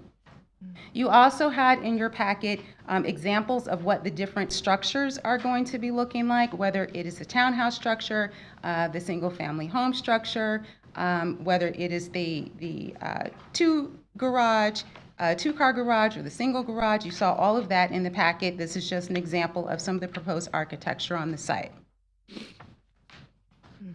The Project Oasis Plan Development Agreement does require 1.7 spaces per residential unit. That does require 344 parking spaces for this particular project. However, this project has ample parking. It is proposed at having 455 parking spaces proposed. Why is that important? Because we know that when we have rental situations, as this project is meant to be, you're going to have people that have more than 2 cars, which means that you need to have enough parking. And so this one is already proposed to have enough parking, okay? The project does include vehicle ingress and egress access points at Cornerstone Boulevard, and there is an internal sidewalk system that will also connect to Cornerstone Boulevard. There are some conditions that have to be satisfied before the site plan approval letter will be issued. There is an implementation memorandum. What is that? That is the prop share coordinating agreement. Whenever we have a project such as this, you've seen it before, we have a master prop share agreement. We don't actually have to bring that particular one for each of the sites. We bring an implementation memorandum. You may have just seen this for the first time today. I've never heard that before. What is that? That's connected to the types of projects, and know that you will see them, like for this project, in the same way that you have continued to see another project who will remain nameless at this point, because there's going to be a whole bunch more. Just know that. Okay? So know that that project is already in process. We're working on it. It is being reviewed. Know that we will not have an implementation, we will not have approval for this project until that implementation memorandum is executed and the monies are paid as it relates to the traffic impacts for this particular project. All of the technical standards also must comply with the LDC, as well as the Project Oasis Plan Development Agreement. Recordation of the easement document for the off-site stormwater pond is required. Talked about that on the last one, if you recall. The infrastructure to support the subdivision also must be bonded or in place in a manner that is acceptable to the city, and all outstanding utility conditions must be satisfied. Provided all technical, traffic, stormwater easement, and utility conditions are met, staff recommends approval of the Project Oasis Lot 5 multifamily BTR major site plan for the construction of a multifamily development, including access roadway and amenity center, accommodating approximately 486,000 square feet of multifamily detached structure and townhome units that is inclusive of associated site improvements on 46.38 plus or minus acres of land. A majority vote of the planning board members present and voting is required to approve this application, and this does complete staff's report. You won't see him anymore tonight after this. Well done, Paula, well done. Quick question for actually a statement for you and also for the applicant as well. On page 4 or 5, the architectural rendering, it talks about the requirements for the PD development and proposed, and I'm just compliment both sides here, for it appears, unless I'm missing one, that each and every area we are either meeting or exceeding those requirements, which is commendable. So congratulations to all of you. Well done. Okay, and the applicant. Any other questions? No, just a comment real Yes, quick. please. Again, I think it'll be a great project. My problem is, has always been the closeness, the size, the allowance between one house and the other, or one property to the other, and the square footage. I mean, we're going, we have a lot of houses in a small area. Put it that way. That's one of my concerns. Right. The clutter, the amount of families living, the people that's coming in and out, eventually the crime in those areas. We've seen it in other project areas and other areas that have had different types of projects before, and after a while, when they get to a certain point, it becomes a nuisance, especially for our law enforcement agency. And so that's definitely a concern of mine. Too many people in a small area. So this, of course, is a build-to-rent project specifically made so that it will be more accessible for families who want to be in a single-family home or a townhouse opportunity, but they're not, going to be buying it. Right. So this is an opportunity for that. So, any other questions? And certainly, certainly I understand where Mr. Barkley is coming from here, but considering we're talking only 202 units over more than 400,000 square feet of area, and looking at some of the setbacks of 12 and a half feet in the back, 25 feet in the rear, we've seen worse. We have to try to see if we can have these types of options for folks that are in the retail area, for restaurants, those types of folks. We need to be able to accommodate them, hopefully, or the student housing, all those types of things. So we need to try to do the best we can to accommodate them. Right. So, I think, any other questions? Mr. Chair, I just again, to the comment of that, I think sometimes when you're renting versus owning something, there's less responsibility there for most of the people, not everybody, but some people. There's something to pride of ownership. I agree with you, Pastor, no doubt about that. Any other questions for Paul? Seeing none, thank you. Okay, the applicant is here to answer any questions that you have. Yes, she is, there she is. Who is it? Yeah. Hey, Jessica. Again, for the record, Jessica Galcop, Law Firm, 149 South Woodruard Avenue, Daytona Beach, Florida. Just some high points on this one, because it is part of the Project Oasis PD. The future land use in the project, we put in the overall cap on density for Oasis, I think it was 800. But the future land use allows 25 units an acre, so pretty dense development. We're using 4 units an acre. On the lower end of density. The PD required a minimum unit size of 750 square feet. All of the units on the site plan are over 2,000. And so really seeing that larger product style, that's good for families. The PD allows for 50% building coverage within the site. This project is using 21%. So pretty great there, and we've got 65% open space within this development pod for the site plan. I think it's great. My favorite part of this piece specifically is that if you guys remember when we came through with the PD, we committed to providing a community green space along Cornerstone. This is the site plan that includes that. So you've got that half-acre linear park up at the front, the clubhouse behind it. And if you remember, we entitled the PD agreement for really great social programming in that space. So food trucks, different festivals and things like that to create that heart of the community. And transition from the multifamily plan for North here, you get that festival and the townhomes, and then back into the more single-family type product. And here for any questions. I thought you would like the parking standards on this. They brightened that day, right, when Paul brought up those numbers. Yep. Yes, Mr. Robinson, please. Affordability. Mm-hmm. It's not restricted for affordable housing. It's market rate. We don't have pricing yet because we have to construct, and in this market, that could take a while. So if you look at a typical build to rent, it's probably in that same threshold. And what is the threshold? We don't have those numbers. Yeah. Who knows what the capital markets will be in 18 months? Okay. Yeah. And for You know, you're saying this is a build to rent, Mm-hmm. and you're looking at families, Mm-hmm. and I'm trying to picture the cost to rent the families, and, can they afford it? So we've had a lot of discussions recently, and I think next week the commission has a workshop on affordable housing in our community. Definitely important. Something I'm passionate about. This is market rate. It's not set aside for affordable housing. Doesn't mean it couldn't be if developed, but I don't think that's the plan for this. So what is market rate? Whatever the market can bear, what they can rent for, what people sign up and have vacancy. That's part of why competition is so important. Unfortunately, you can't restrict market forces. Supply and demand will be what it is, and unless there is some change of standard here where you have an affordable Section 8 type of scenario, it's going to be what the market bears, like it or don't like it, and that's just the reality of it. Will it be a gated community? Yes, there are gates on this community. Thank you for the assist, Steve and Tom in the back. Yes, I would say, I'm sure that's illustrated on the site plan. I just couldn't see it. Yeah. Any other questions for Jessica? Thank you very much. Thank you. Appreciate it. All right, we have no speakers, at least I have no green forms on this particular item. So I would ask for a motion for item number 10, please. Yeah, make a motion, agenda item number 10, major site plan approval, DV 2022-231, lot 5, multifamily building to rent, BTR, also with the fair share agreement being paid. Way to throw that in, sir. Well done, well done. A second, please. A second. Wonderful. Any discussion? All in favor, please say aye. Aye. Opposed, same sign. Thank you very much.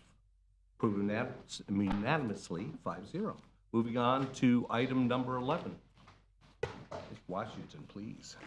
Item number 11, Encompass Health Site Plan, DEV 2023-051, quasi judicial hearing. Very good. Hear from staff. Hey, Good Doug. evening, Doug Gutierrez, planner with the city. This is a major site plan for Encompass Health.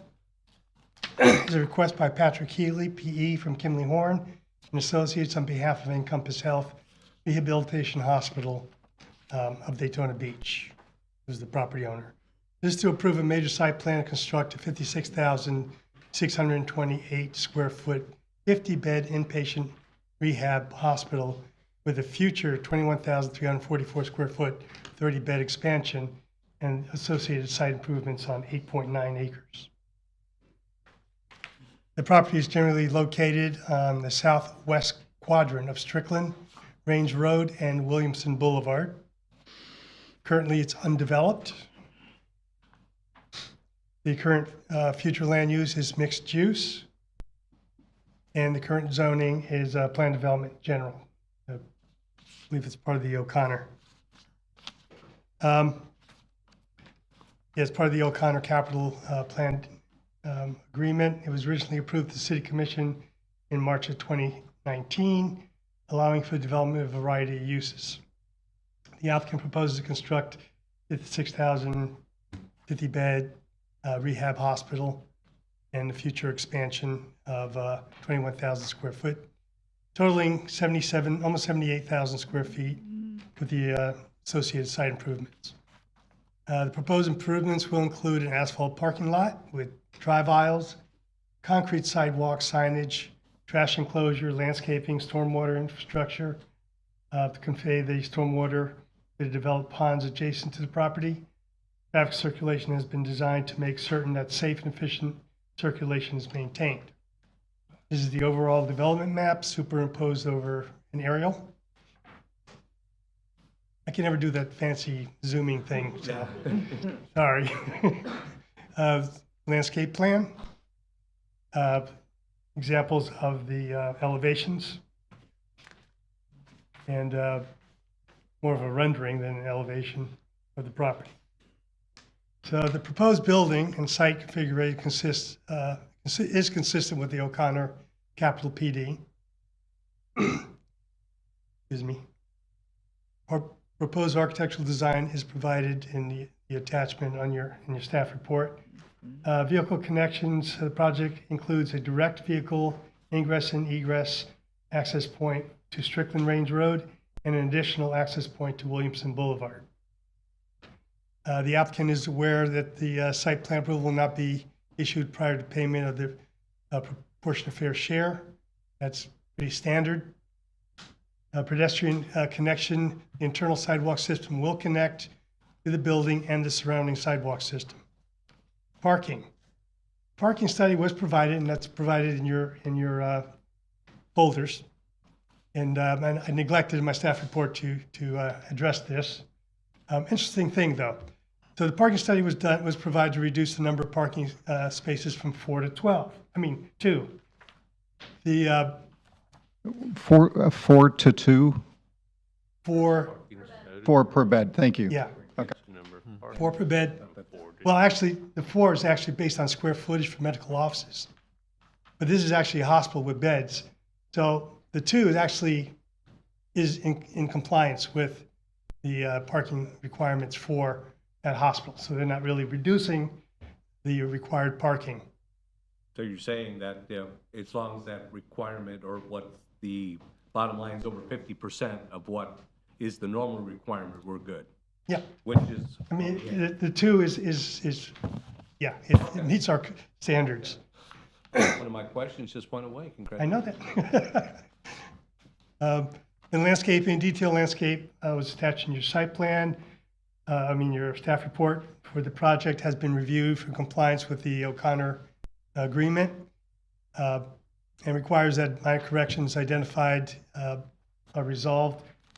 Please note that because of the existing 30-foot utility easement running the entire length of the property along Williamson Boulevard, it's not possible to meet the scenic thoroughfare overlay requirements for tree placement. So those trees are distributed throughout the rest of the landscaping on the property. So these are conditions. So prior to issuance site plan approval letter for the project, following conditions must be met. Landscaping. Well, I'm just going to point out that it has been matters being met right now. As the writing of the staff report, it was a condition, but they're meeting the those requirements as well, and obviously to complete the proportionate fair share agreement and provide proof of payment. And I believe that's also gone to the commission. I think it's in the county's lap right now. Recommendations: provide all conditions are met. Staff recommends approval.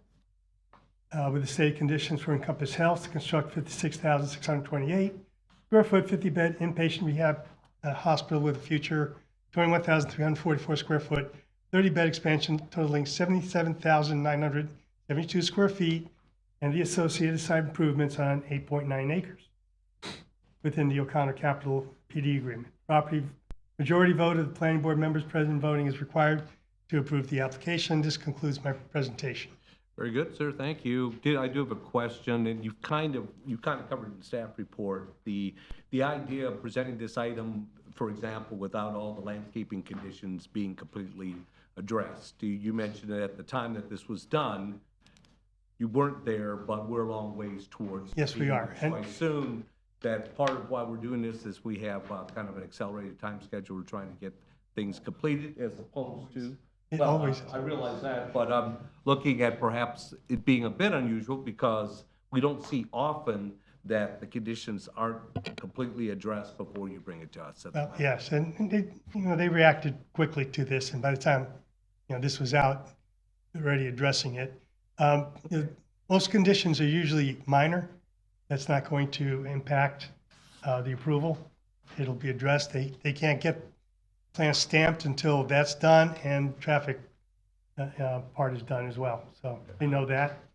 Thank you. Please, go ahead, Tony, and then Vernon. Just real quick, I'm also assuming the buffer zone between that and I guess the housing development that's in the back will be appropriate? Yes, yes, Okay. definitely will. Mr. Weatherhost? I'm gonna take up the parking issue. You know, we've got the, I know. But he's still gonna be the I figured that. Because, with the hospital, they have adequate parking. Now, what about with the future? Are they gonna have adequate parking then, or, because, with the 4.2, that's a little Yeah, misleading. it's interesting with the parking. I just really started taking a look at this because staff will do the review, and I kind of dug into it a little bit because I was asking Doug. This was Hannah's item, and Doug had taken it on, so I was like, let me dig in and take a look at it. It looked to me like the parking calculation was based on a medical office use, which is 4 spaces per 1,000 square feet, when this is actually a hospital use with beds, and the bed requirement is 1.5 parking spaces per bed.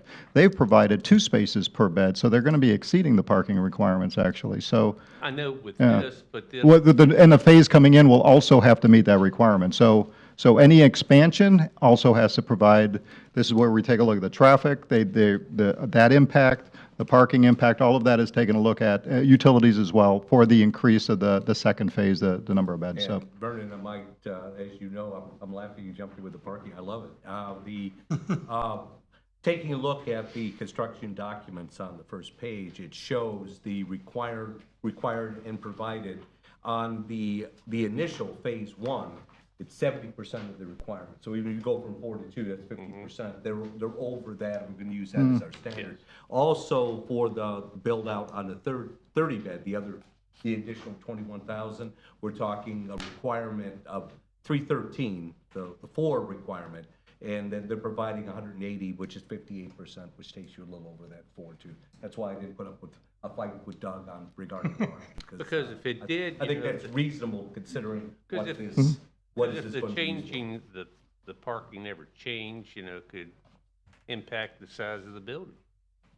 Or the, Oh, yeah, and that's why we take a look at when we review this, we're reviewing it as if all of it was being built, making sure they have the requirements for all of it. But when they come in for each phase, they got to make sure that they can meet that minimum requirement for that phase, so.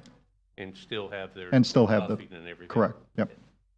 And the buffer, one of the things that Doug had talked about is they couldn't, because of the existing easement, trees and utility lines don't go very well and roots.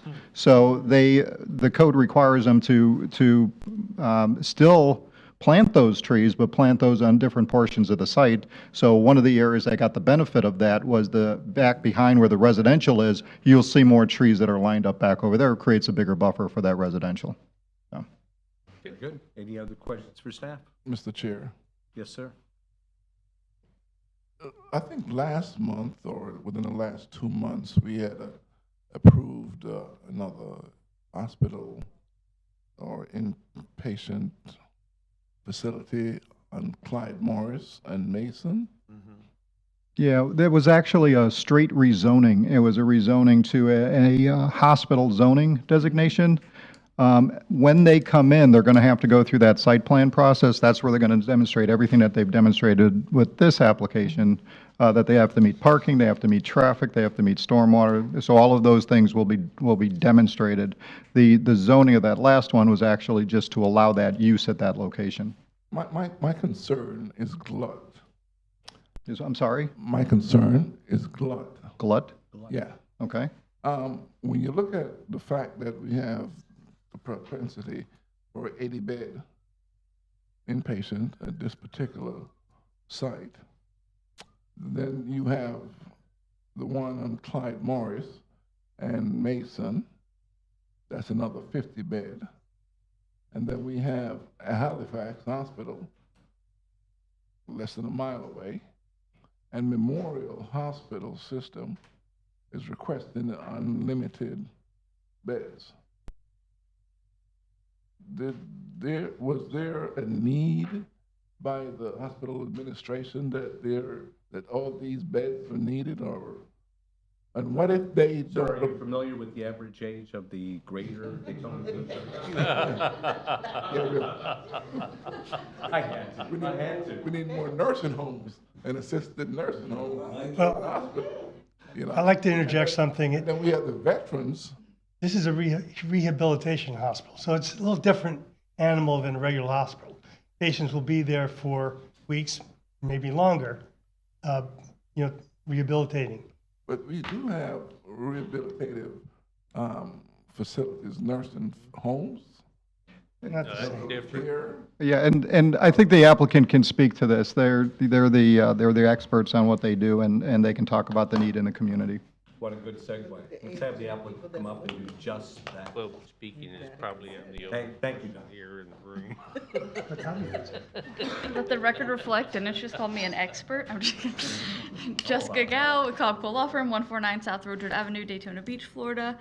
This is an exciting one, and I've got some points that I'll go over, but I want to start with the question. Because when we have neighborhood meetings in this corridor, especially here when you're on the edge of Daytona Beach, you've got that interaction with Ormond. What we hear over and over and over again is that we do not have the healthcare infrastructure to support the current needs in our community.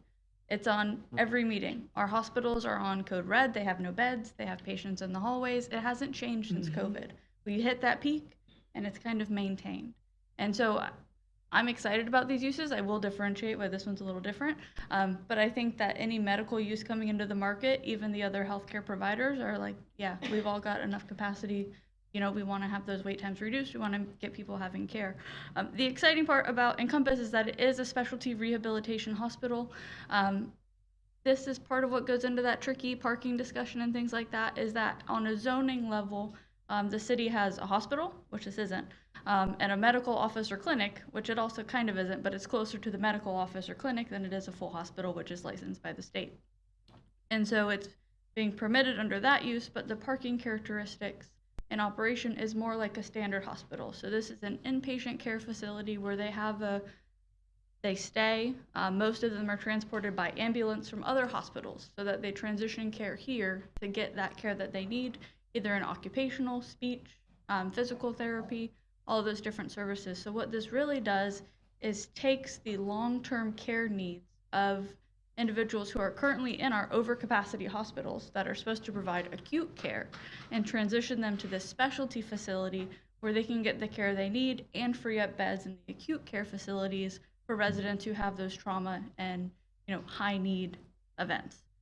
This property is subject to a job creation incentive agreement that the City Commission has approved, and so they're really excited about the use. They want to see it move forward, and it's just a really awesome use. I think when you look at that interaction between Advent, this site, the VA hospital that will have that interaction, Halifax has a new emergency room going in out here.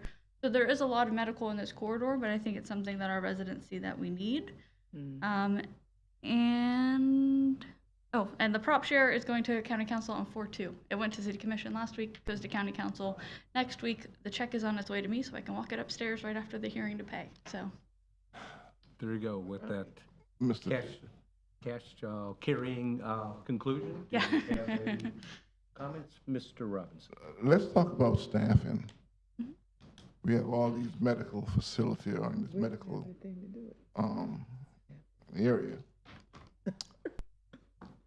And some of the quality of staffing is not all that great. And the city residents complain about quality of care. And we have had so many nursing homes, so many medical facility opens up. And here we're gonna open another 50, 80 bed hospital. Like, where's the staff been coming from? And was this approved by the hospital administration? This is a specialty hospital. It will have a license by the state.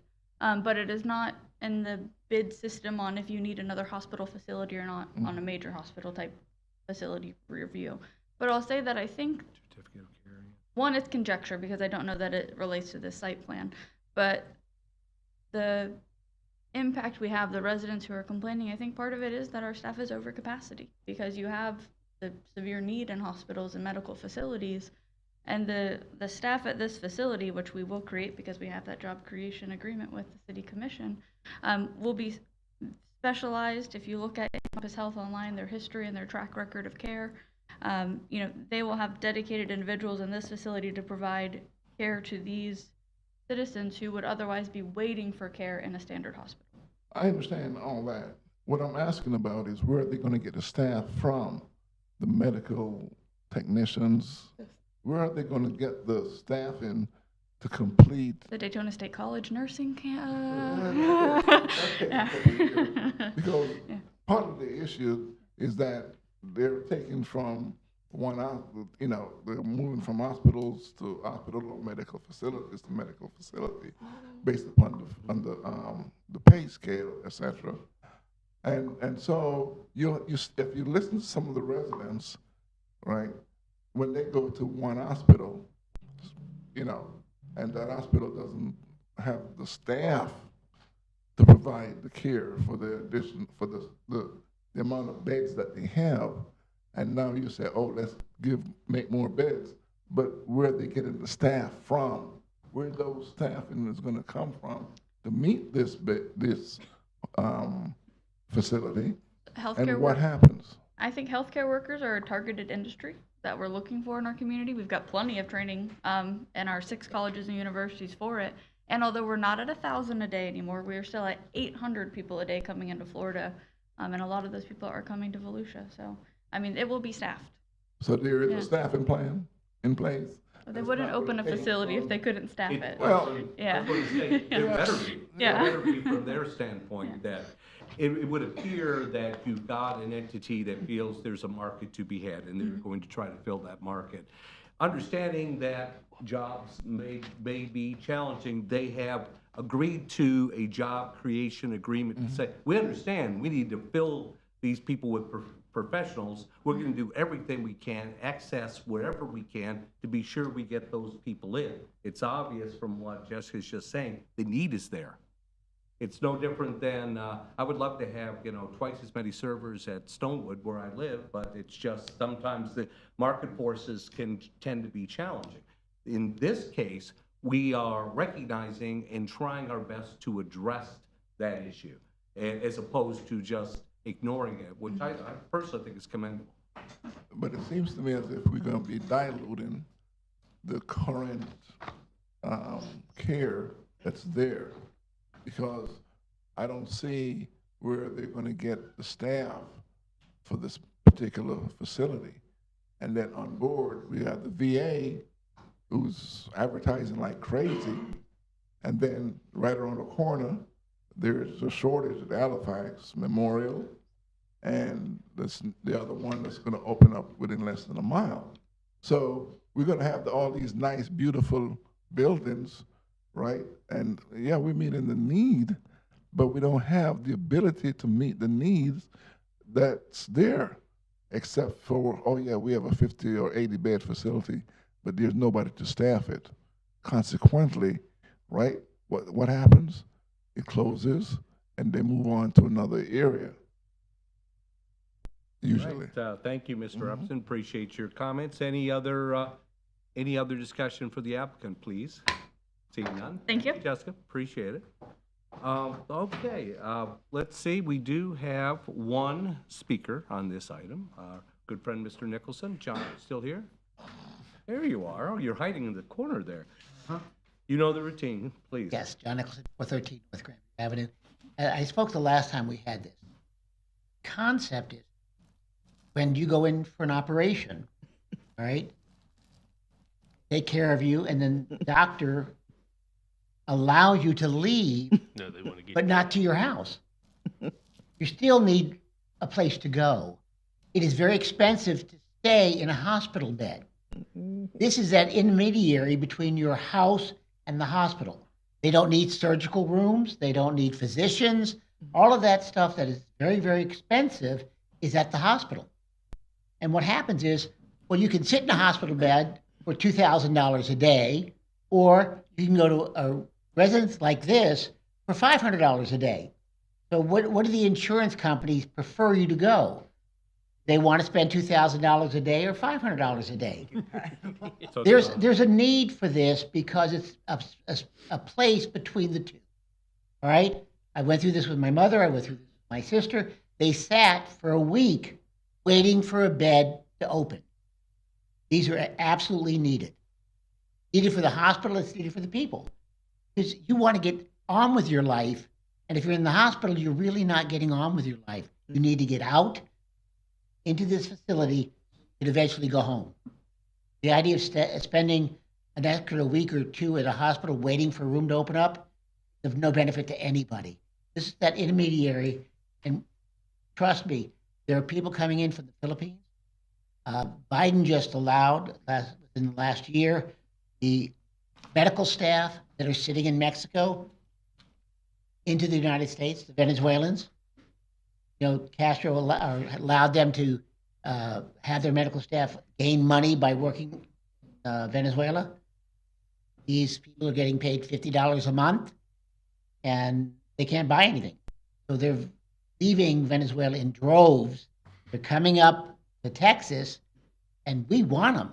Technically, we want their expertise. These are doctors, nurses, the whole 9 yards. So there will be people to fill this.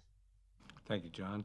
Because we're talking a hospital halfway house in a way there, just a step along the process. Okay, no other green forms I have for this item, so I would ask for a motion on item number 11, please. Major site approval plan, Encompass Health, BEV 2023-051. Thank you, sir. Do we have a second? Second. Thank you very much. Any discussion? Hearing none, all in favor, please say aye. Aye. Opposed, same sign. No. 4-1, approval. Thank you very much. All right, moving ahead to item number 12. Ms. Washington, please. Item number 12, Halifax Apartments, site plan.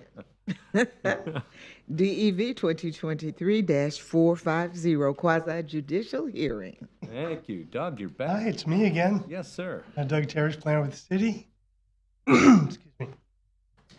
Request by Ryan Duggan, PE, Zev Cohen and Associates, on behalf of Halifax Hospital Medical Center, or property owners, to allow for the development of a 204-unit multifamily complex on 11.68 acres.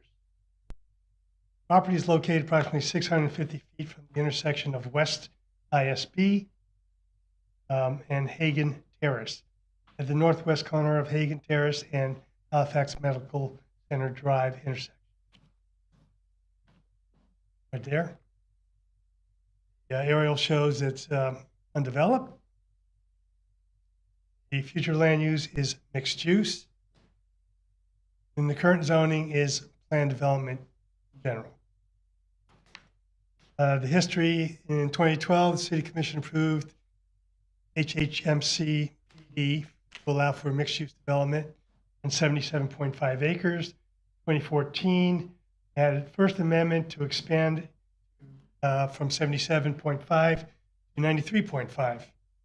2017, the City Commission approved the Second Amendment to the PD to incorporate the preliminary plat for the development as a exhibit under PD and revised utility language. 2018, the City Commission approved the final plat consisting of 93.5 acres. The Planning Board approved the site plan for Dunn Avenue, it's now called Next Chapter Apartments, or now onshore Dunn Apartments, went through two names. Gyrations there? Yeah. To allow for the construction of a 210-unit multifamily complex on 13.44 acres in the property. It's a very nice site, by the way. I drive by it all the time. The site's fully developed. In 2022, the City Commission approved a third amendment to subdivide the existing parcel within the development to two separate parcels to allow for the development of federal government office building, which is now under, I believe, under construction, or they've got the permits for it. 2023, Planning Board approved major site plan for Discovery Place to allow for development of a 210-unit multifamily complex property on 11.16 acres within the property. Permits have yet to be pulled for the development. The City Commission also approved the final plat for Phase 2 of the HHMC subdivision, lots on 6.8 acres. And finally, 2024, staff administratively approved a site plan for the construction of a 12,000 square foot federal government office building. Permits have yet to be pulled for the development. A little ahead of myself. Okay.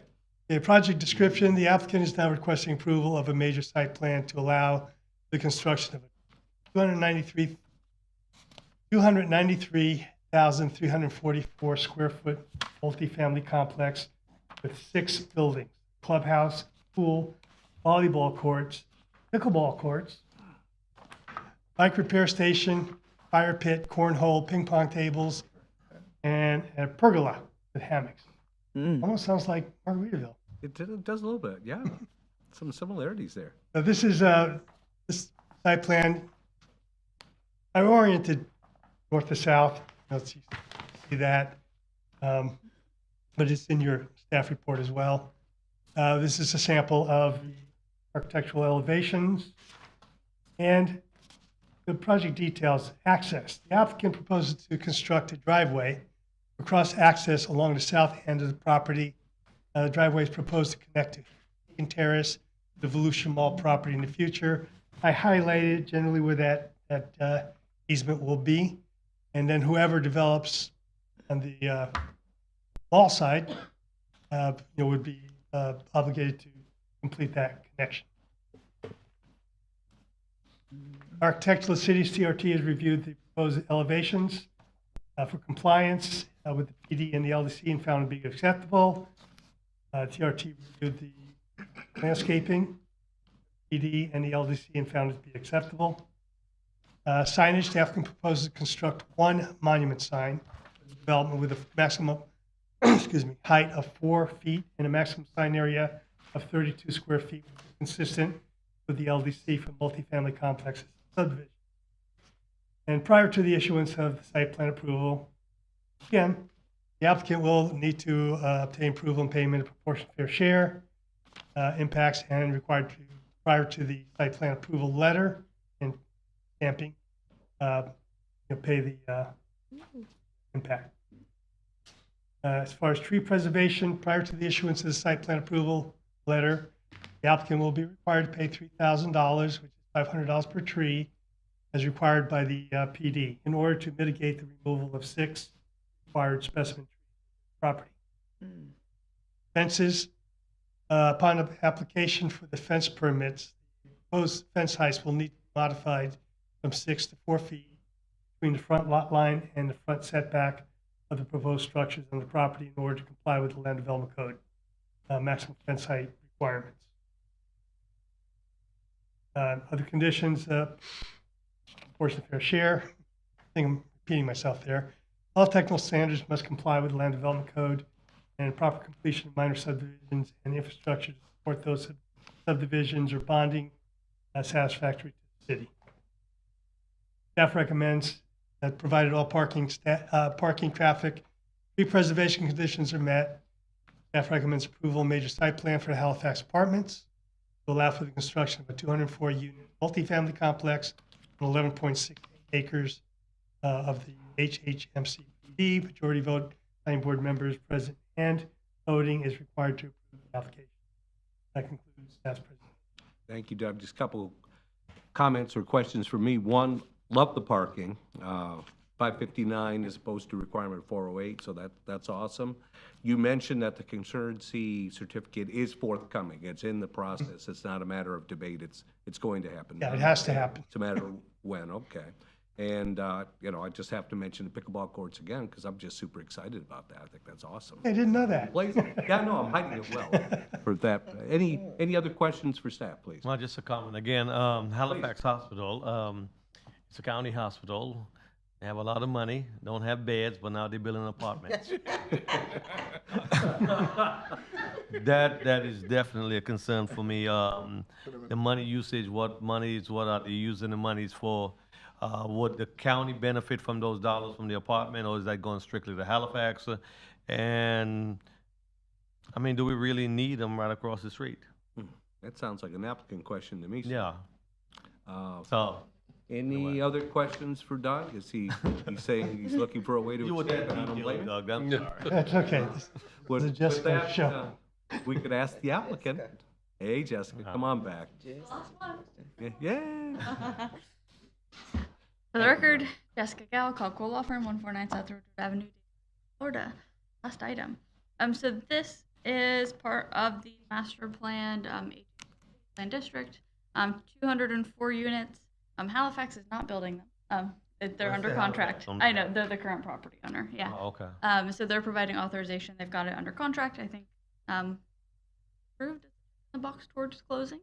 It is actually targeted for student housing. I don't know if the amenity center hinted that with the cornhole and the ping pong. So it's either Margaritaville Round 2 or college students. So it is targeted. That sounds like a deadly combination. And so it is targeted for student housing. City staff is working with us really, really well on making sure we've got tight timing in order to get this approved and under construction so that it's open in time for college move-in day for next season. And so that is the target there.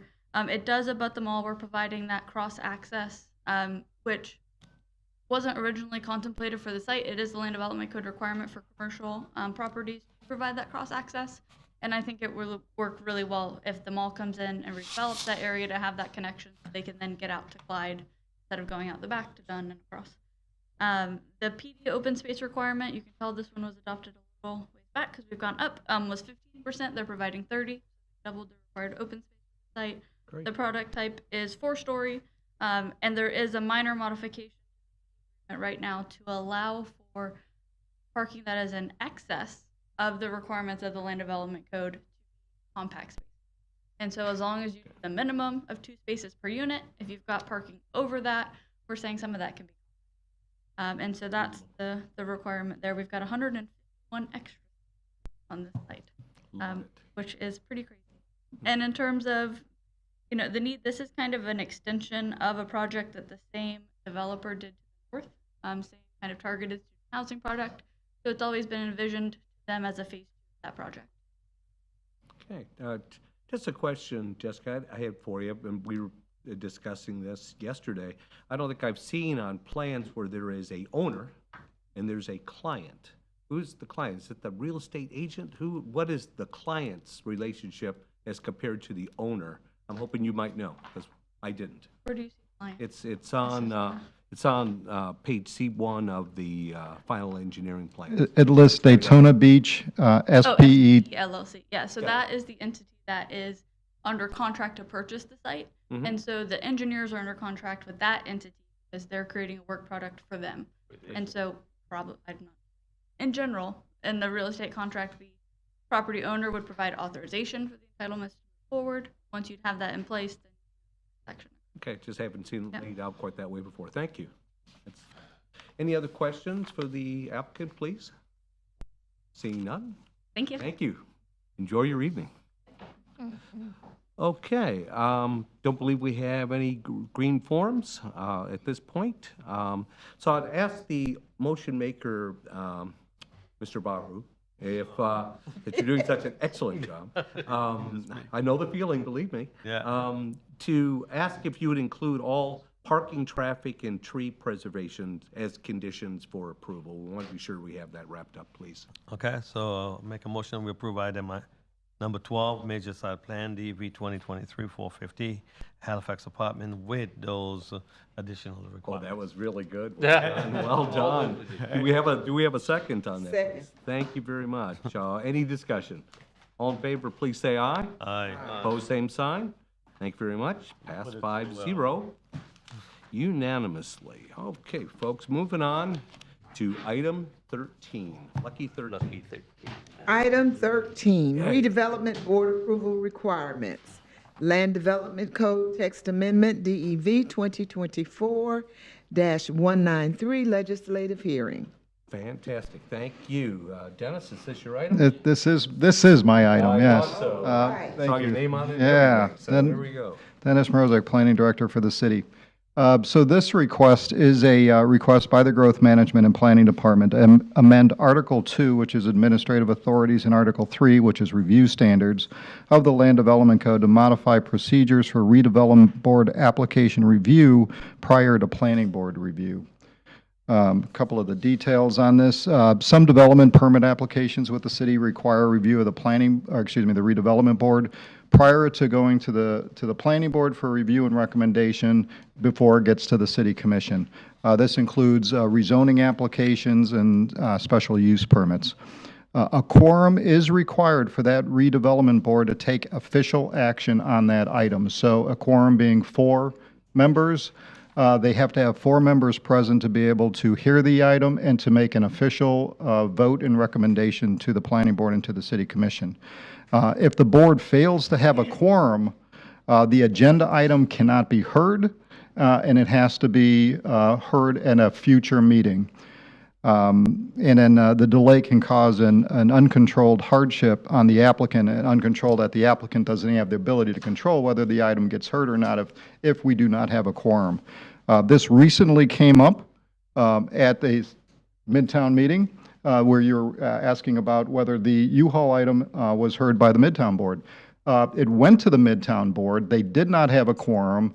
The item, though, was presented to the Midtown board. They went through the full presentation, but that Midtown board could not act on that item. So the item had to come back to the next meeting. So we were scheduling it for the next meeting. I was getting word from the redevelopment department that we may not have a quorum for that meeting either. So what would happen is we get to that meeting, can't hear the item, it would have to be delayed to the next meeting. This could happen indefinitely. We've been having problem getting some boards sat with volunteers. It is a volunteer position. So we talked to the redevelopment department, we talked to staff, we talked to senior staff, and said we need to put something in place to not to not have this happen in the future if it were to happen again. We want to be able to take these items and have them move forward. So staff is proposing this amendment to the Land Development Code to be able to allow these items to move forward through the process if the redevelopment board fails to have a quorum. Items would still be presented to the members of that redevelopment board who are there at the meeting so that they can hear the item, but it won't require them to have an official vote and recommendation to have the item move forward to the city commission. We hope this never has to happen, but we have to set ourselves up for, in the event something like this were to happen again on a continuous basis with a board, we're still able to take these applications forward to the planning board and to the city commission. The interesting thing is a planning board is a requirement, it's a state statute requirement that a planning board hear an item and make a recommendation to the city commission. There is no such requirement for a redevelopment board. That is a local city requirement that happens, and it's a very unique requirement with the city of Daytona Beach. Most redevelopment boards and departments do not review these applications for the city going forward. They go right to the planning board. So we still intend to make the redevelopment boards aware of the item. We just want to make sure that the applicant has their due process and they're able to take these things, these items through the process to the city commission, who will ultimately grant, either approve or deny the items. So as far as the change, Staff is proposing the language here to the Land Development Code, and it's to add number 3, and we'll add a section into the code for waivers, that when a development permit has been placed on an agenda for review and a redevelopment board fails to have a quorum to review that request, the requirement for the redevelopment board review is waived, and the development permit can proceed to the planning board and to the city commission for review and action. We also made a couple changes to Article 3 for each individual item, just to recognize the waiver requirement as a kind of a cleanup to make sure it's understood exactly what was going to be permitted. So as far as the recommendation, staff does recommend approval of this request to modify the procedures for redevelopment board applications review prior to a planning board review. A majority vote of the planning board members present and voting is required to recommend approval to the city commission. The item is anticipated to be heard by the city commission for first reading on May 1st and for second reading on May 15th. I just had a thought and I just lost it because it's been a long day for me. So that'll conclude staff's Okay, presentation. if it comes back, then. Yeah, I'll jump in, yeah. As far as, let me just a comment, then I'll get to you, Tony, no problem. So what we're dealing with here is essentially that either we don't have enough members present or we don't have enough members. And I guess my question is, do we see this situation occurring often into the future? Because it's certainly understandable that if this is creating a potential time hardship for our applicants, we want to be sure that we get them moving through the process and make sure that they hit all the legal boundaries, as you say, Right. like with the planning board. So I guess my question is, from a track record standpoint, where have we been as far as either not enough or not enough members, or just not enough people showing up? Well, we've been talking to the redevelopment department, and there's a lot of boards in the city, and I talked to Betty Goodman, who helps to place members on the board. And we're always getting requests to reach out to members of the community to try to find people to volunteer for these boards, and it's always a challenge trying to get volunteers to the boards. So it becomes difficult for them to fill those boards. The Midtown Board, I think they were down to 4 members. And one member was out of the area, and they just weren't able to participate. And then the concern is, what happens if we lose another member? Then we're stuck looking for multiple members to fill these boards, and we want to be able to before we get to that point where we have extended periods of time without a redevelopment board able to hear an item, that we're able to take these things and still continue to move them forward. Very good, thank you, Dennis. Mr. Bauer, who you got a Dennis, in that process, would that board still require to hear that, that proposal or case or whatever prior to going forward before the city commission, or would they just continue its place, or do it have to go back at all? And then, what happens if, say for the Midtown, they had denied that process? How would that impact the outcome? Well, if they deny, if any board makes a recommendation for denial, the item would still move forward. Now, if the board didn't have a quorum, they wouldn't even have the ability to make a denial. So nothing would happen at that point, and it would be Still have to go stagnated. back. Still once it, Well, that the board didn't get, what- it comes to the well- planning board, would it have to go back? No, it would not. That requirement for the redevelopment board to act on it is now waived, Do we and they're need to able to put go that in through the process. In the agreement?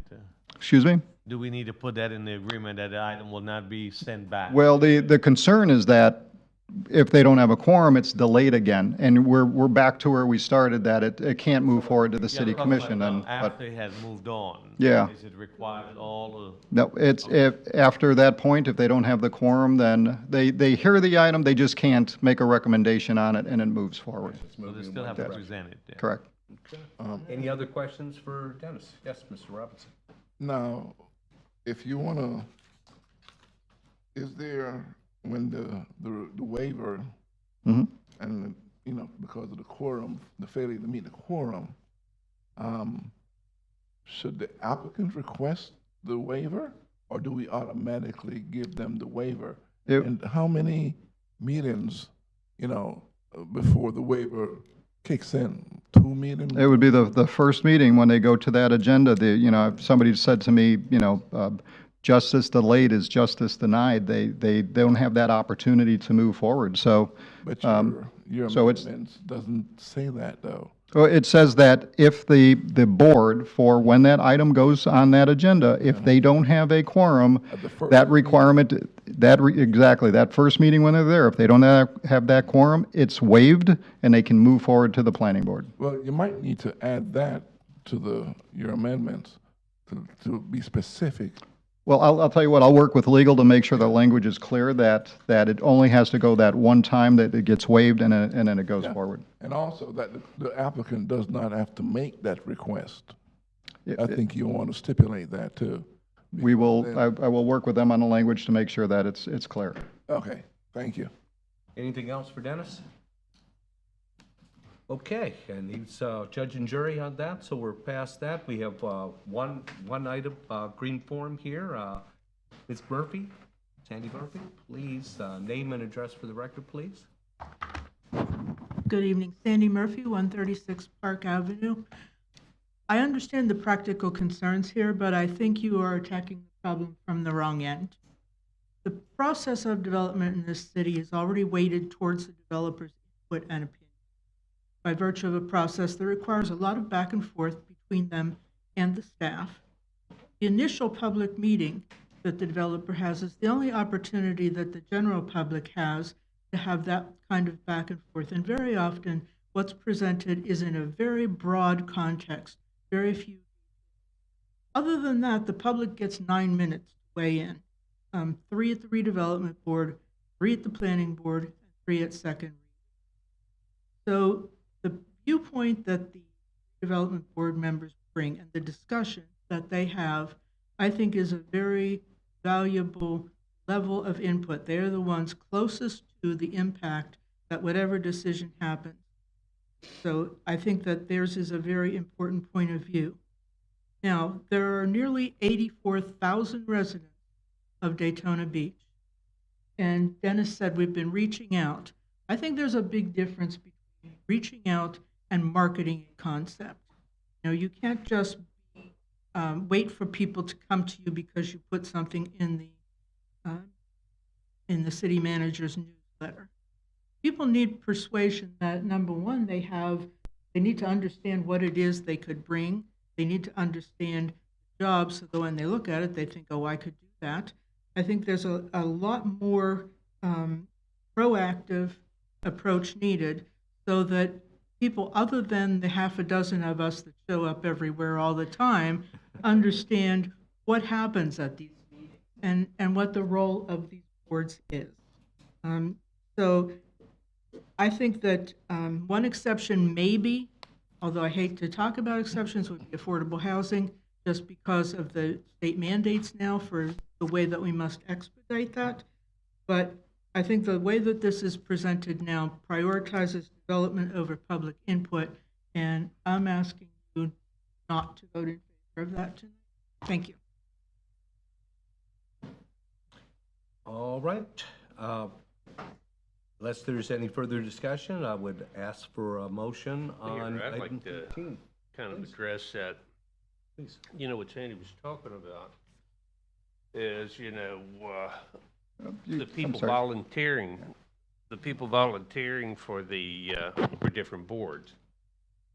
I know, we're having problems, people showing up, to a number of boards. There's always a problem getting people on boards. I don't know how to address it, but I think that we don't have enough discussion from the residents. I don't know whether they just don't know, don't care, whatever. The people that do come, I think that they should have an opportune time to discuss, because we always put it down, it's like we had talked about in the charter review meeting the other day about, having public discussions on the first reading and the second reading to put that in the charter. And I think that that would be something that would be good for the city, and I think it would be good for the residents. Getting people on the boards, it's difficult. When you put your time in, You know, this is a volunteer thing that you hopefully want to help your city, but give everybody an ample time. I know I've been on numerous boards in the city, and it is time consuming. And to give them the extra time that they need to express themselves, I think it's something that the commission ought to think about. Well, there's also another way to look at this, where you can look at perhaps the idea of whether it's the redevelopment board or another, to say, if you don't get a majority there, if for whatever your reasons you don't do it, then your part of that process is not going to be available to you. So your motivation, hopefully, is get there, have a majority, and do the job that's been asked to be done. If that's done, there's nothing to talk about here. What we're talking about is when, for whatever reason, we either have not people showing up or not enough people to show up, and perhaps this is a way to motivate people to say, look, I want to be part of the process. Let's get in a 7-person board. Let's get 4 bodies there, if not more. Take a look at our board. We do a very, very good job. At least the time I've been here, we've never had a situation where we have not had a majority to be able to conduct business. So it can be done. You're looking at a board that has done it. Perhaps this is a way to be able to motivate the redevelopment board to do the same. So that may be a way to look at it from a motivational standpoint. Any other comments? With that, I'd ask for a motion, please. Okay, item agenda 13, I make a motion on Land Development Code Text Amendment DV 2024-193, a redevelopment board approval requirements. Thank you, sir. A second. Thank you. Appreciate it, Mr. Vice Chair. Any more discussion? Hearing none, all in favor, please say aye. Aye. Opposed, same sign. Thank you very much. Moves 5-0. Moving smartly along to other business. And do we have a report from the Downtown Road Development Area Board, please, if we do have one? Anyone? Anyone? Okay, how about Midtown Redevelopment? Midtown Redevelopment met, Yes. but we did not have a quorum. Okay, well, making our point here. Okay, thank you. Beachside Redevelopment? Well, I have something to say about that. We had a preview. No, it was a very interesting meeting. I'd never been to one. I was kind of surprised when they told me that I was on the board. But with that, the members of the board, they usually show up. They usually have a quorum also. They have some dedicated citizens that are on the board, and they like to speak. One of the items that come up with them, I thought was interesting, is when they disapprove of something that it doesn't pass, that they should, and it's coming up for the commission meeting, they would have someone there from their board to let the commission know why they didn't approve it. I assume the commission has the staff report, but it's always nice to get that. It's always personal nice, feeling. and Sure. so they were talking about designating, usually the chair should be there, or his designation, speaking for the board. And I'd never heard of that, as long as I've been in municipal government, but I think it's something to think about. I think it would be a good idea.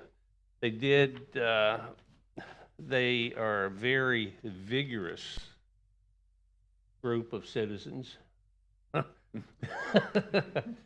And, but I think some of the comments was very interested in. I happen to, I've talked about the surprising, but I did have a pretty good time listening to the conversation. Just want to know why you came up with this idea now and not when Pastor Barhu was chair. No, just kidding. I'm kidding. Okay, thank you. Thank you. Moving on to affordable housing. No meeting. Our next meeting will be on the 24th of April. So moving forward to public comments. Mr. Nicholson. Sir, please approach and This will be your looking forward to hearing what you have to say, sir. John Nicholson, 13 North Grand Avenue. A couple of things. One with regard to what you just discussed on the Midtown. I've gone to several different board meetings, all been short. Pop up, Midtown, downtown, East Side, all of them. Peabody right now hasn't met for 4 months because they can't get a quorum. So it is a problem. And that started with Jim Chisholm. We always had like 5 or 6 people in line for a position. Then he kind of put the kibosh on it. So we're trying to come back from that. Secondly, I would ask you to have, if they don't have a quorum, at least have a presentation. At least have them the opportunity to speak on it. They can't vote, but it'd be everything that we worked for 20 years ago to have the community aware of what's going on. So if we could have a presentation and you can't vote, but still they're informed. Secondly, with Advent Health adding, I don't mind, add 200, 300 extra beds. That area is growing, trust me. And it's not just the city of Daytona Beach. It's Ormond, Flagler. You'd be surprised who goes to that hospital. But one of my doctors now is at that hospital. I park somewhere east of DeLand. When I go there and I have to walk to the front door, my knees kill me. So you may want to consider a distance, a mile or two from the front door if they're adding, better yet, a garage, patients that we can just walk out the garage and into the hospital rather than that long. Try it sometime. You can't park within 200, 400 feet of the front door. Third, my normal submerged land, hotel parking floor area ratio. I'll stop talking about that. You haven't done anything in 24 years, so I don't anticipate you doing it. But when it bites you in the butt, I will be up here when that comes before you, and you're in a crunch. And home ownership will apply. You just almost 1,000 rental units. Okay. One of the things they look at for economic development is the ratio of home ownership. We've just decreased our home ownership tremendously, and there's nothing we can do about it. We are the core area of not only the city, but the county. This is where the economic development is, and where the people want to be. So, and unless you have a spare $200,000, $300,000, you're not going to get a house. All right. So be aware that what you're doing affects our economic development as well. And lastly, they're putting a new house on, I know it doesn't concern you, this particular thing, but they're putting a new house on Halifax. They're putting their garage up to the sidewalk. All the houses are back here, and the houses on both sides are looking at a 30-foot cement wall. We won't allow a 6-foot fence in the front yard, but we will allow a 30-foot cement wall. Somehow, something's got to give. I know it doesn't come to you guys, but it does come to the planning board. Doesn't? Just goes through, they don't have to do anything? Nobody looks at this stuff? No, a single-family home goes to the building department for a review, making sure that it meets all code requirements. So if that's the way it was designed, it's meeting code requirements, yeah. And we're allowing, you put a huge building in the front yard, but you can't put a fence? I don't know the details of this property. Okay. But, No, it's not our fault, John. We want to make that clear. yeah, I'm making that, I'm telling you, you don't do homes. But you do, there's several things. There is an apartment going up on A1A with a 2.5-foot setback. Once you take the fencing in, or the patios, you've got this much room. All right? Something went wrong. They have this much room between the sidewalk. Very, very big. All right? You don't see what's going on with the diagrams. You don't see a final thing. And there's so many things. If you saw it, you would never approve it.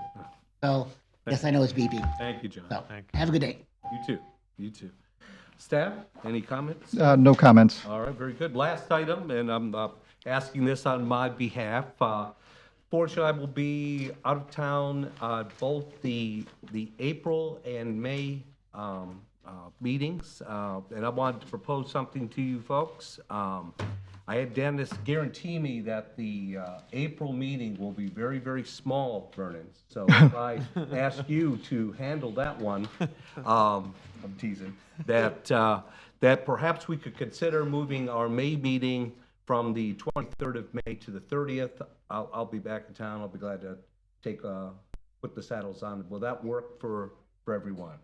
It may not work for me That week because three? No, we have a vice chair. graduations and a whole bunch of stuff. Yeah, we have a Well, vice. I'm asking all of you. Yeah, It doesn't make any difference to me. I can Sure. handle, the meeting. Okay, I just Because hate if- to put two in If a I row. need a little help, I'm sure Dennis. We're will here for step you. in. Well, I wanted to at least suggest that if, I just hate to put the vice chair through two in a row. If you're comfortable with that, then that's fine by me. Okay, all right, then we'll just leave it with that. Unless there's any. Mr. Chair, Oh, yes, they do have, I'm sorry. board comments. Board comments. I thought, I kind of saw that look like you wanted to get out of there. I didn't see the look of, I've got something else to say, so I apologize. Please, Mr. Robbins. No, I won't be long, Mr. Chair. I got in trouble again? My objections, and my no vote on the medical beds, is not so much that I don't recognize that there's a need for the beds, but what we're not recognizing is that there is not there's enough staff to staff the beds. So what we have is an exercise in futility, and we're going to have all these beds with no one to staff it. And I would suggest that all these medical corporations and, hospitals and so forth get together and develop a training program with the local high schools, colleges, and universities to develop a training program so folks can get trained and a job waiting, so that when we have 50 beds, we don't be robbing another facility to staff those beds. Currently, there is a shortage of nurses and doctors and medical professionals within the area. They can get better pay in Orlando. Okay? And so we have all these job creations that we agreement that, we said, yeah, let's do a job creation agreement. However, we need a job training agreements for all these medical facilities and providers to train folks that would increase the jobs and not have empty. We're going to have beds, but nobody to fill them. That's futile, and that's not growth, and that's why I voted no on the 50 bed, because we're having all these beds and no staff. There is no process to get to the goal of meeting the needs. We're just putting up buildings and beds, and the staff is not there because I don't see a training program for the professionals to staff it. And maybe somewhere along the line, we need to come up with a plan to say, when you bring something like this forward, and we talk about needs, how are you going to fill the needs?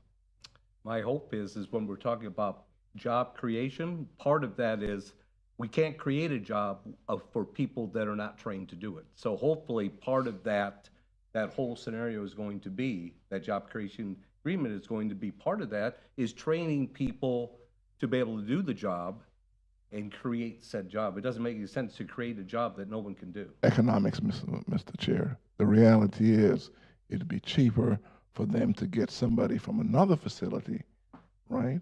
Because there's a lot of shortage right now in the nursing homes.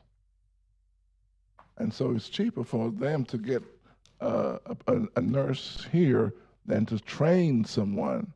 It's a shorter time frame involved also, and not enough investment.